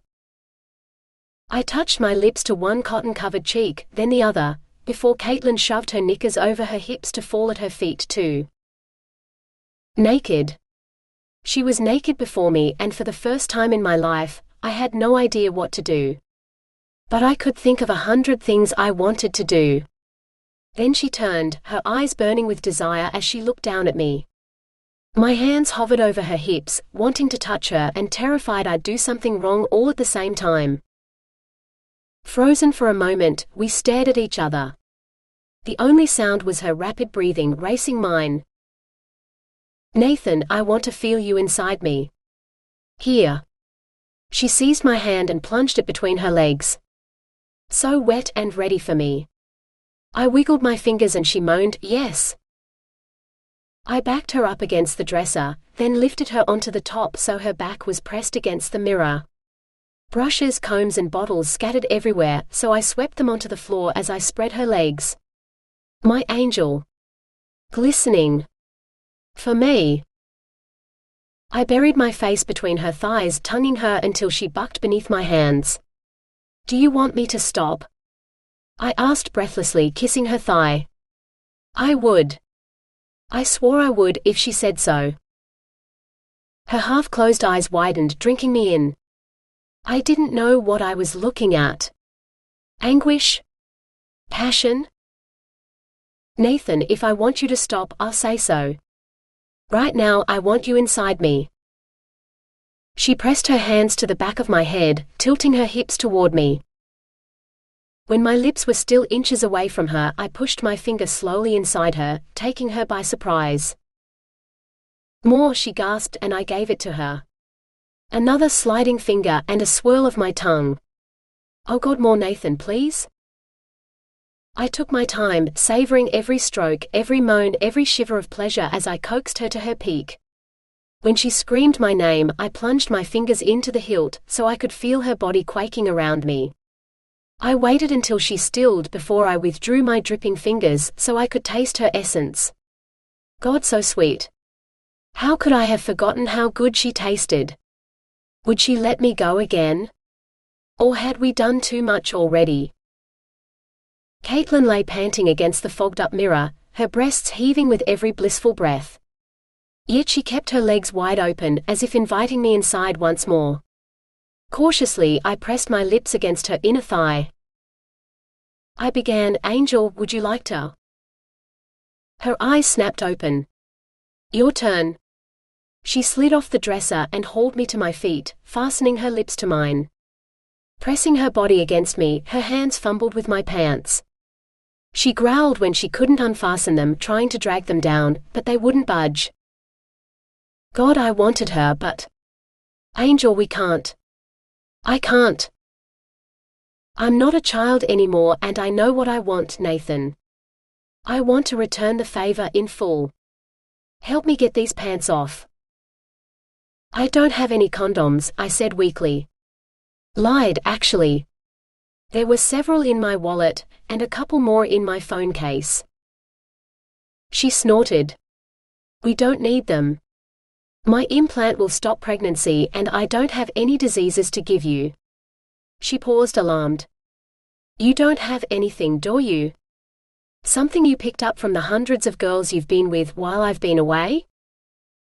Maybe I should have said yes. After all, I'd already lied once. Instead, I shook my head. Nope, I'm clean. But we still can't. Why the hell not? Her eyes filled with fear and she groped for her shirt. She pulled it on, holding it closed with her folded arms as she huddled on the bed. Oh God, you don't want me. I sat beside her. I want you, Angel. I always have. I'll help you fog up every mirror and window in your house just like that. I waved at the dressing table. But don't ask me for more than that. This morning I woke up in hospital. I haven't seen you for 5 years. Until this morning I thought you were dead. It's a lot to take in. True excuses, but none of them was the real reason. That was one shameful secret I intended to keep to myself. 29. I felt Nathan get up, but I couldn't bring myself to watch him leave. God, what was wrong with me? Nathan had been discharged from hospital just over an hour ago, and I knew better than anyone how unwell he was. Yet I jumped him as desperately as a drunken fangirl might attack the object of her obsession. I'd seen girls do it to Jason all the time. And yet, it was as if we'd never been apart. He played my body better than I played the piano, and the music was rapturous to say the least. How had I forgotten that? I never forgot anything, but in all my fear of being touched by strangers, somehow I'd hidden the memory of his more than welcome touch. So 5 years of pent-up lust had exploded in a damaged man's face when he deserved better from me. Dr. Hogan was right, I should stay the hell away from Nathan so he could sort his head out. I only messed things up more. I gathered my clothes up from the floor, yesterday's clothes I realized, and they certainly smelled like it. I needed fresh clothes and a shower. Then coffee and breakfast and maybe sorting out my furniture problems. Nathan's well-hidden shock at my pitiful attempt at furnishing the place was an unspoken reprimand. I'd picked out the bedroom suite online with the sofa to match, but I'd kept the sofa in the lounge to make it look less bare. Not for the first time, I regretted leaving all my furniture in Melbourne, but I'd taken great care furnishing that townhouse. The restored building had deserved the antiques or antique-style reproductions I'd filled it with, none of which belonged in this modern place. But that didn't mean I didn't miss them. Hell, the old daybed in the spare bedroom had been perfect for playing guitar when I'd wanted to lose myself in my music. Shit, I hadn't played in weeks, I needed to fix that, and soon. Right. New furniture today, delivered today or tomorrow. I took a quick shower and picked my clothes out carefully. I needed to look my age, as shop attendants tended to ignore scruffy teenagers unless they suspected me of shoplifting. Though how I'd managed to steal a sofa was beyond me. I laughed as I pulled on a winter dress, hoping to pair it with some high boots to keep me warm. It might not be Melbourne, but Perth still got near freezing temperatures in winter. Maybe I should get a couple of throw rugs for the lounge room too, for snuggling under if I managed to watch some TV. And dining chairs with cloth seats. The plastic ones were cold on my backside in the mornings. I'd need the house plans, I decided. I didn't want to repeat the nightmare of that oak dining table that had turned out to be all of 30 centimeters too long for the townhouse's dining alcove.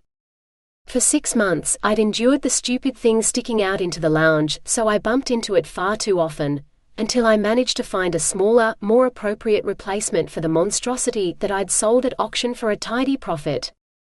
It made me feel better about not using it for firewood, anyway. I crossed to the spare bedroom, where I kept all my important documents in the desk drawer. I carried the folder to the poor excuse for a dining table, and flipped through the pages until I reached the stack of plans I'd copied. I grabbed two and noticed the unsigned ex gratia paperwork sitting underneath it. Shit. I should have asked Nathan about that instead of begging for sex. He might still be here if I had. All this time trying to speak to him, before destiny threw him into my lap and I wasted time by spreading my legs instead. Fuck.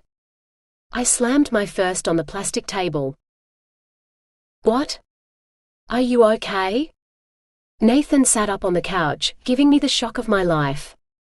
I know I probably should have left, seeing as I refused your generous offer and all, but it seemed a bit rude to just walk out without saying goodbye. And now, God, you look beautiful. I couldn't help it, I laughed. Destiny had given me a second chance, and I wasn't going to throw this one away. I'd behave myself this time. You always were good at compliments, even when I was spotted yellow and purple with bruises. Nathan paled and he blinked rapidly, clenching the sofa arm so hard his knuckles turned white. Post-traumatic stress disorder. Injuries did to him what darkness did to me. Textbook pages flooded in my head as I strode to his side and dropped to my knees. There was no hesitation as I wrapped my arms around him. His body shuddered, but he didn't push me away. I'm sorry.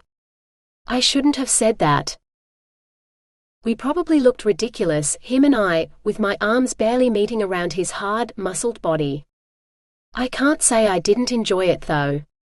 Nathan evidently spent a fair bit of time at the gym, working off his frustration. I burned to tell him that I knew about his nightmares and the emails he'd sent to Alanna, but I didn't dare. I'd caused enough trouble today. He needed to tell me about his nightmares on his own. Nathan, I began softly, you know that if you want to speak to someone about your nightmares, you can talk to me. You don't need to hide anything from me because I was there. If I'd wanted to turn you into the police, I'd have done it years ago.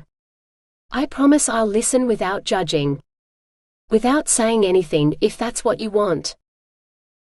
I felt him shaking his head as he pulled away from me. No, Angel. I can't tell anyone about them. But thank you. He wiped his face with his hands and his eyes looked suspiciously red. So what if he'd shed tears? I'd cried on his shoulder often enough. It was more than fair that he got to do the same to me. I rose, feeling even more awkward. I guess I should take you home then, unless you still want that coffee. We'd have to head to a coffee shop for it, seeing as I'm fresh out of decaf. I frowned at the love seat that was dwarfed by his body. And then I'll have to get a proper sofa for this room, because I think the only way we'd be able to both sit on that is with me on your lap. It looks like kids' furniture with your legs hanging over the side like that. Nathan grinned. He still looked pale, but this smile reached his eyes. How about I come with you? That way you can measure your new sofa against me to make sure it's big enough. He waved at the length of his body. You want to come furniture shopping with me? Even as I said it, I didn't believe it. He shrugged. Sure. It beats going home to my sister. I have so many missed calls and texts from her that my phone battery's about to go flat. Well, after I sent her a quick message saying I'd been whisked off by a beautiful doctor, and I'd be home when she's finished with me. He coughed. And I can't see you carrying a new sofa up all those stairs by yourself. Plus, when you get sick of shopping, I can buy you coffee. He gazed into my eyes and I felt a glimmering of hope. My manners are a bit rusty, I think, doing things ass about like I did today. There's been no one but you for me for the last 5 years, Angel. Not 100 women. Just one. And you don't know how much I've missed you. My tummy flipped. Then it growled like I'd swallowed a dragon. Oops, I'd missed breakfast. That explained the strange sensations. Sure, I responded with a smile. 30. After 4 shops of finding nothing but a pretty throw rug that wasn't even for sale, I was ready to head to IKEA and spend the next 3 days assembling my purchases. At least their rugs were for sale. One more, Nathan coaxed, pointing across the car park. We haven't been in that one yet. I hadn't noticed the furniture store squeezed between 2 baby shops. Okay, one more. If they don't have anything, I'm going to IKEA. Nathan shrugged. I still owe you that coffee and I've heard theirs isn't bad. And I'd get to show you my handyman skills as I build your furniture for you. On second thought, let's skip this place and head straight to IKEA. I haven't had one of their cheap hot dogs in years. I laughed and tugged on his arm. After this shop, you're on. We never made it to IKEA. Shop number 5 was perfect. When I mentioned my bamboo floors, one of the staff started pointing out matching options. The dining table, matching buffet, bar stools for the breakfast bar, coffee and side tables. All I need now is a lounge suite, I said, scanning the shop. The shop assistant pointed out 2- and 3-seater sofas, but I shook my head. I'd had that sort of old-fashioned style in Melbourne. For this place, I wanted modern. Something long and connected that kinks around a corner with space for 2 of us, I said, then looked up at Nathan's laughter. What? He jerked his head at a bright blue sofa that peeked out behind an enormous dining table. Is that long and kinky enough for you, Angel? Blushing, I swallowed back my retort as I strode across the carpet to the shit. Kinky corner sofa. Well, I know I wouldn't be doing any kinky stuff on it. The slightest suggestion of bondage and I'd call the police. At least I knew Nathan would agree with me on that one. Without a word, he stretched out along the generous 3-seater, raising his eyebrows at me. He patted the blue suede beside him.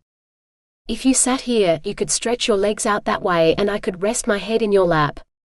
He winked and I was stunned to see the shop assistant blush. Shit, I'd forgotten about the sleazy comments he'd occasionally let slip. The charming man who'd even had some of the nurses blushing for him when I was in hospital. Then it had scared me a little and reminded me of Jason. Now I knew I could handle it. After all, he was all bark and no bite. Come on, Angel, come try it out with me. I laughed. If you think it's comfy enough, that's all I need to know. I'll take that too. The shop assistant's eyes widened. I wondered if they worked on a commission basis here. If so, Wendy, at least that's what her name badge read, was in for a nice bonus this month. We followed her to the counter, where she keyed my selections into the computer. Now, will you need delivery for these? She asked. I nodded. Despite Nathan's valiant offer of assistance, there's no way in hell I'd ask anyone except an experienced removalist to shift my furniture up the stairs to my place. And even then, I'd offer them a bonus for the back-breaking job. She called the warehouse and happily told me it could be delivered tomorrow morning, provided there were no stairs. Nathan laughed. I forced myself to keep a straight face. There are stairs. I'm on the 3rd floor. Her smile died and she turned her back on me to continue her conversation with the warehouse scheduler, dropping her voice as if she didn't want me to hear it. When she finally faced me again, she said, "That'll cost extra. And you'll have to pay the removalists direct in cash." I nodded at the numbers. That was normal. Tell them I'll add a case of beer each from the liquor store up the road. I'll pay for Crown, but they can pick whatever they want up to the same value. She looked shocked, but grudgingly relayed the offer to her counterpart on the other end of the line. The drivers are about to finish up for the day, but they've agreed to deliver yours this afternoon. Now I smiled. That sounds lovely. Worked every time. 31. Caitlin ended the call and set her phone down on the kitchen bench. They're downstairs. Can you give me a hand moving the love seat into my bedroom? She waved at the tiny sofa. I burst out laughing. That's seriously what this thing's called? I lifted it easily. Making love on this would be pretty cramped. One wrong move and you'd end up on the floor. Caitlin pushed aside some of this morning's debris with her foot, blushing redder with every step. The moment we'd put the sofa down, she dropped to her knees to clean up the mess of bottles that we'd knocked off the dressing table. I glanced at the mirror. The fog had faded, but I could still see the faint outline of where her body had rested, the line of her thigh along the top of the dresser. I should probably wipe things down in here too. Her voice sounded faint. Can you put the table and chairs on the balcony, where they'll be out of the way? I'll be out in a minute. She started rubbing a cloth in furious circles over the mirror, then swirling it across the dresser surface too. Angel, I swallowed. I wanted to apologize for rejecting her, and tell her the real reason why. But I couldn't do it. So the coward in me said, sure, and I headed for the folding table. An open folder of documents sat on top of it, which I moved to the bench before I returned the table to its flat storage state, and carried it to her balcony. I dumped the stacked chairs beside it. I picked up the folder. Angel, where did you want me to put these? I glanced at the papers. The top one was a letter from Asio, identical to the ex gratia letter I'd received. How much had they offered Caitlin? Curiously, I shuffled through them to find out. Fuck. $3 million. More than she'd been given for the television interview. The money they'd offered me wouldn't have paid for her furniture purchases today. Well, it explained why she'd spent so much without blinking at the expense. Not if she had this much money to play with. What is it? The sound of her voice made me drop the folder guiltily. Papers flew everywhere. I sank to the floor after them, crawling on my hands and knees to collect the lot. I found the unsigned agreement that had been in the envelope with the offer letter. $3 million, and she hadn't accepted it? Why the hell not? I shoved the page at her. Why haven't you signed it yet? I wanted to speak to you first. I wanted to know if they'd made you an offer, and whether you were going to accept it. I tried calling, but I only got your sister, and she said she wouldn't give you a message for me. She swallowed uncomfortably, and I realized I'd asked about something that was none of my business. It was up to her if she wanted to accept compensation for what they'd done. She continued, I wanted to know why. Why now, after the interview and 5 years have passed? What's changed? She didn't know about Mott. I knew Naveed was lying. No way would Caitlin have met with him. It must have been something she said that had tipped him off, but purely accidentally. She hadn't known. Hell, I hadn't known until Naveed told me. I only knew he was a bastard. One of the ASIO agents was accused of negligence, I admitted grudgingly. She perked up. You mean that dodgy bastard Mott? Is that what they're calling it? Throwing your life and mine away so he could have kinky sex with Laura? I hope she paid him for it. Not that I think he would have been worth much. My mouth flew open in shock and I couldn't seem to close it. Shit, I couldn't even catch one of the cyclone of questions swirling through my head. Someone knocked on the door and Caitlin dashed to answer it. 45 minutes later, after the removalists had left, grinning as they anticipated their free cartons of beer, I slumped on the sofa. I still wasn't sure what to ask first. Caitlin bounced onto the blue cushion beside me. Mott? It really was Mott. I nodded. Shit, I hope they take their time on him in prison. He deserves years of torture for what he let them do to me. But he likes that sort of stuff, at least that's what he said. Something about Laura being a wicked dominatrix. How long's his sentence? I opened my mouth but nothing came out. I cleared my throat and tried again. He won't get one. He killed himself a few weeks ago. Just before they sent the letters. That's why they sent them. Caitlin closed her eyes. How did he die? Looking at her screwed-up face, I wasn't sure if she wanted me to answer, but finally I did. He stabbed himself with some weird knife. In the neck. Apparently it was really quick. Maybe he really didn't want to go to prison. Caitlin's eyes snapped open. Or he knew things no one wanted him to say in court. She inhaled sharply. If he did kill himself, it's because he was offered a slower, more painful option. The question is whether he did it himself or if he hired someone else to do it. Because if he wants to silence everyone, I'm next. What do you mean you're next? You're suicidal too? I realized how bad that sounded, then added, suicidal like he was, I mean? Not me. No matter what the doctors and my sister said, I wasn't ready to die yet. No. But I do have a stalker. She glanced out the window where the sunset had turned the clouds pink. I only see him at night, but I've seen him in the hospital car park and the one downstairs.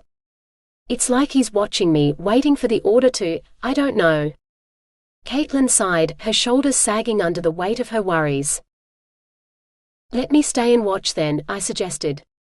I'll keep an eye out for this stalker and if we do spot him, I'll tell you if I recognize him. Maybe even speak to him to ask what he's doing here. ASIO might have you under surveillance because they're worried. The tension eased in her expression.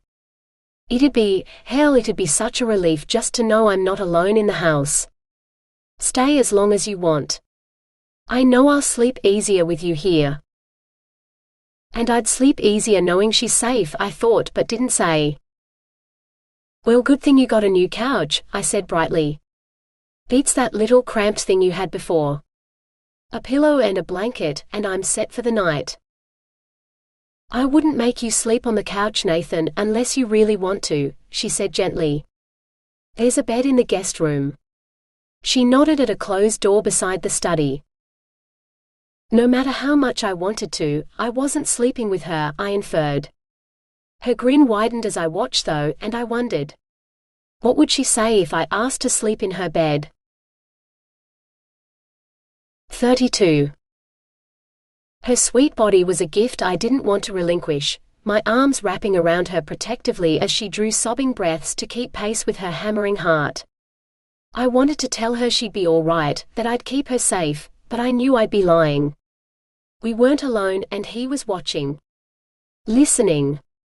Waiting for me to stuff up so he could have her and hurt her and fuck her right here and now. God, I wanted to. This beautiful girl with more fire in her little finger than all the other girls I'd slept with combined had in their entire being. Start with a kiss. She tensed in my arms, ready to run or spit in my face, like she'd done to him. He deserved it though. For what he'd done to her. For what he was forcing me to do to her. I'm not going to hurt you, I told her, trying to say it quietly so he wouldn't hear. He'd make me hurt her or Chris would die. I begged them both to forgive me, the girl in my arms and the sister who'd never know what I'd done to save her life. Trying to ignore the killer watching me, I kissed Caitlin, exactly like I wanted our first kiss to be. Did I imagine her response? Her lips melted against mine as if she wanted me as much as I wanted her. Her body squirming under mine on the mattress. Her voice saying no while her body said yes. And my body roaring its agreement. No. No, she didn't want to be raped. She didn't want me and she was struggling to get away. Oh God, I'd almost raped the girl and I'd wanted to do it. No. I jerked awake, my heart still racing from yet another fucked up dream. I hadn't wanted to rape her. Shit, that's the first night I discovered impotence wasn't a myth. I'd had all the hardness of a limp noodle, and I couldn't have done anything to her if I'd tried. That's why I pinned her to the mattress, to make it look like I could do it and hide the obvious truth, that I couldn't. My own head was messing with my memories. I reached for the pills beside my bed and they weren't there. The lamp had moved too, I realized by the time I'd managed to find the bloody thing and click it on. Oh shit. No, I'd moved. This wasn't my room or even the sterile hospital room I'd woken up in this morning. I was in Caitlin's guest room, the one with the mosaic mirror that reflected my fractured mind. And I needed my sleeping pills to chase the bad dreams away. I stumbled out of the room, heading for the bathroom. A quick glance told me there were no pills here either, though I checked all the cabinets just to make sure. No, nothing but some paracetamol and a whole heap of beauty products. Like Caitlin needed any of them. Maybe she'd left them in the kitchen? Or beside the front door when we came in. I prowled around the house, checking every spot I could think of in the living areas, but I came up blank. Without my pills, there'd be no more sleep for me tonight. Caitlin would remember where she'd left them. Did I dare wake her up though? Shit, I probably had already, stumbling around her house as I searched for the drugs I desperately needed. It's not like I wanted to take the whole bottle, I told myself, padding across the carpet to her room. I just wanted the recommended dose to put me back to sleep. Her bedside lamp lit up the room when I swung the door open, so I could see her body cocooned in the quilt, but not her face. I stepped cautiously around the bed. Angel, I began. A sharp crack sounded and my muscles locked up like they were on fire. Then everything went black. 33. Sunlight burned my eyelids, so I forced them open. How in hell had I ended up sleeping on the floor of what looked like Caitlin's bedroom? I had the same pillow and quilt from the guest room, and every muscle hurt like I'd been in a fight. No need to ask who won, it had to be the other guy. I groaned as I sat up and then flopped back down, wishing my head would just explode and put me out of my misery. Nathan? Caitlin peeped around the doorframe. So much for keeping her safe last night. Her stalker had been in her room and I'd been no use whatsoever. Are you all right? I asked, praying that she'd somehow manage to fight him off while I'd distracted him. I'm fine. I should be asking you that. I'm really sorry I tased you. I should have warned you that I sleep armed now, but I didn't expect you to come into my room while I was asleep. She tailed off and seemed embarrassed. No less mortified than me. I'd crept into her bedroom while she slept like some sort of stalker. I'm lucky she didn't have the knife she'd stabbed Simon with. Why were you in my room? I couldn't find my pills and I needed them to get back to sleep, I admitted. Caitlin edged into the room and perched on the bed. You had another nightmare last night? Can you tell me about it? That I wanted to rape her? No. She shrugged. No pills then. You tell me what's messing with your mind and stopping you from sleeping, and maybe I'll let you have your sleeping pills again. One dose at a time. I raised my head, wincing as pain ambushed me. Well, your taser did the trick for me, I guess, so I don't need them again until tonight. Nathan, she began, then seemed to change her mind. Fine. If you're not ready to talk to me, fine. I should make you breakfast though. To apologize for, well, running an electric current through your body until you passed out from the pain. When you put it like that, it'd better be the breakfast of champions, I grumbled, sitting up. Shit. I grabbed my head as the throbbing grew unbearable. Oh God, I'll do anything. Just never use that thing on me again. I didn't mean to. I'm sorry. I'm not used to waking up and finding someone in my bedroom. And with this stalker. I recognized the way she turned away as an effort to hide her tears.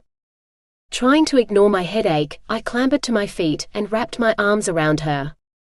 No, I'm sorry. It was stupid and I didn't think how much I might scare you. I should know better. I wet my lips. Tonight I'll just lie awake instead and watch for your stalker. Safer for both of us. I could feel her relaxing in my arms, so when she sighed and pulled away, I didn't try to stop her. Nathan, if you won't tell me your nightmares, there's another way to help get rid of them. I stared at her. Nothing got rid of my nightmares. Except her. She swallowed, then continued, you change the endings. When you're awake you do it, so that when your mind goes through the nightmare again in your sleep, it'll use the new ending instead. They call it imagery rehearsal therapy. It's real and it works for a lot of people. I laughed and it sounded bitter to my ears. Imagine a different ending? What, that you weren't abducted, hurt, tortured and almost killed? That my sister didn't die? That's not going to happen, Angel. Did it work for you? No.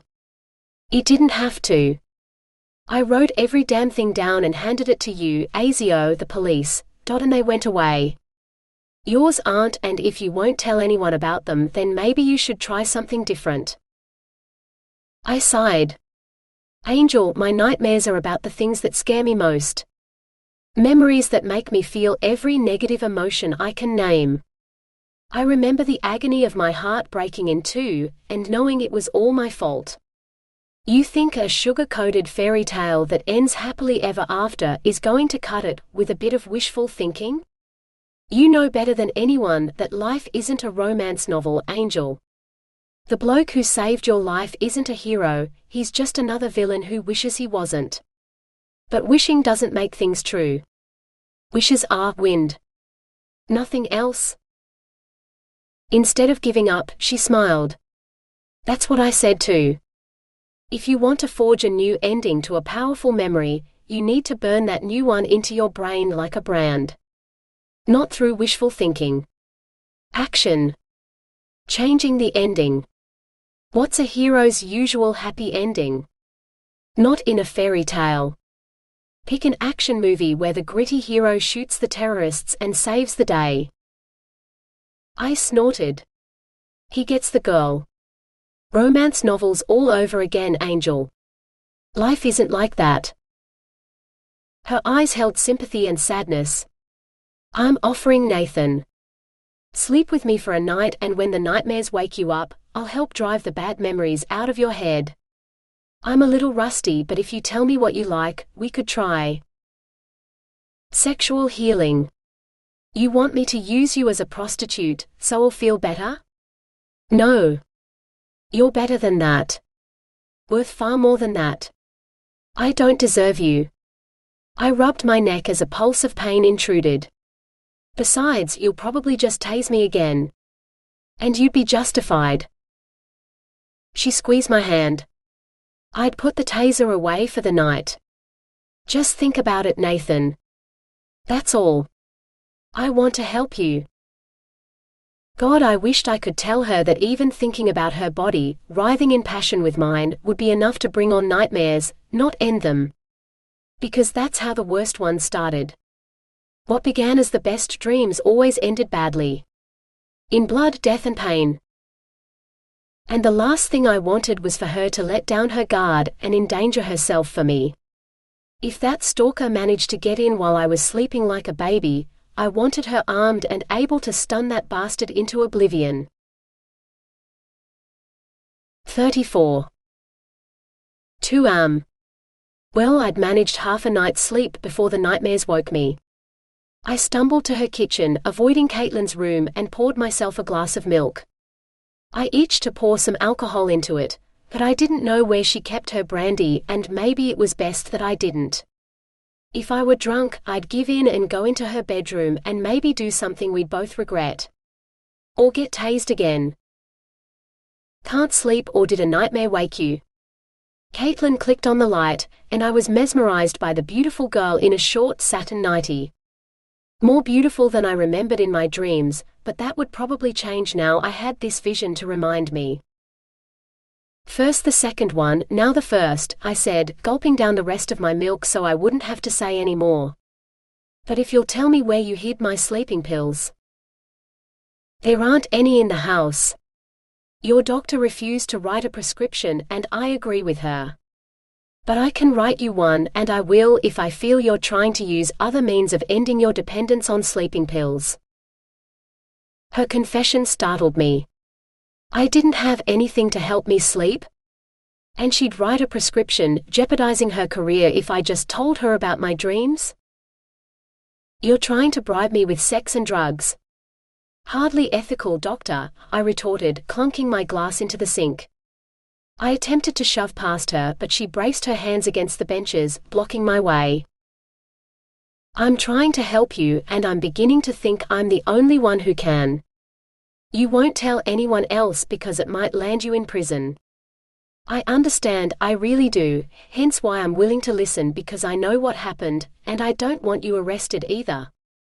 And I'm not just offering sex like it's a physio session or a prescription or some other service I provide to my patients.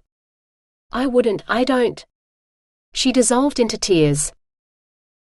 Shit, if there was one thing that broke my heart, it was Caitlin crying. You want to help me get over what happened to you? Great. I pointed at the ASIO offer letter. Promise me you'll sign that. They let Mott terrorize us both and did nothing to stop him.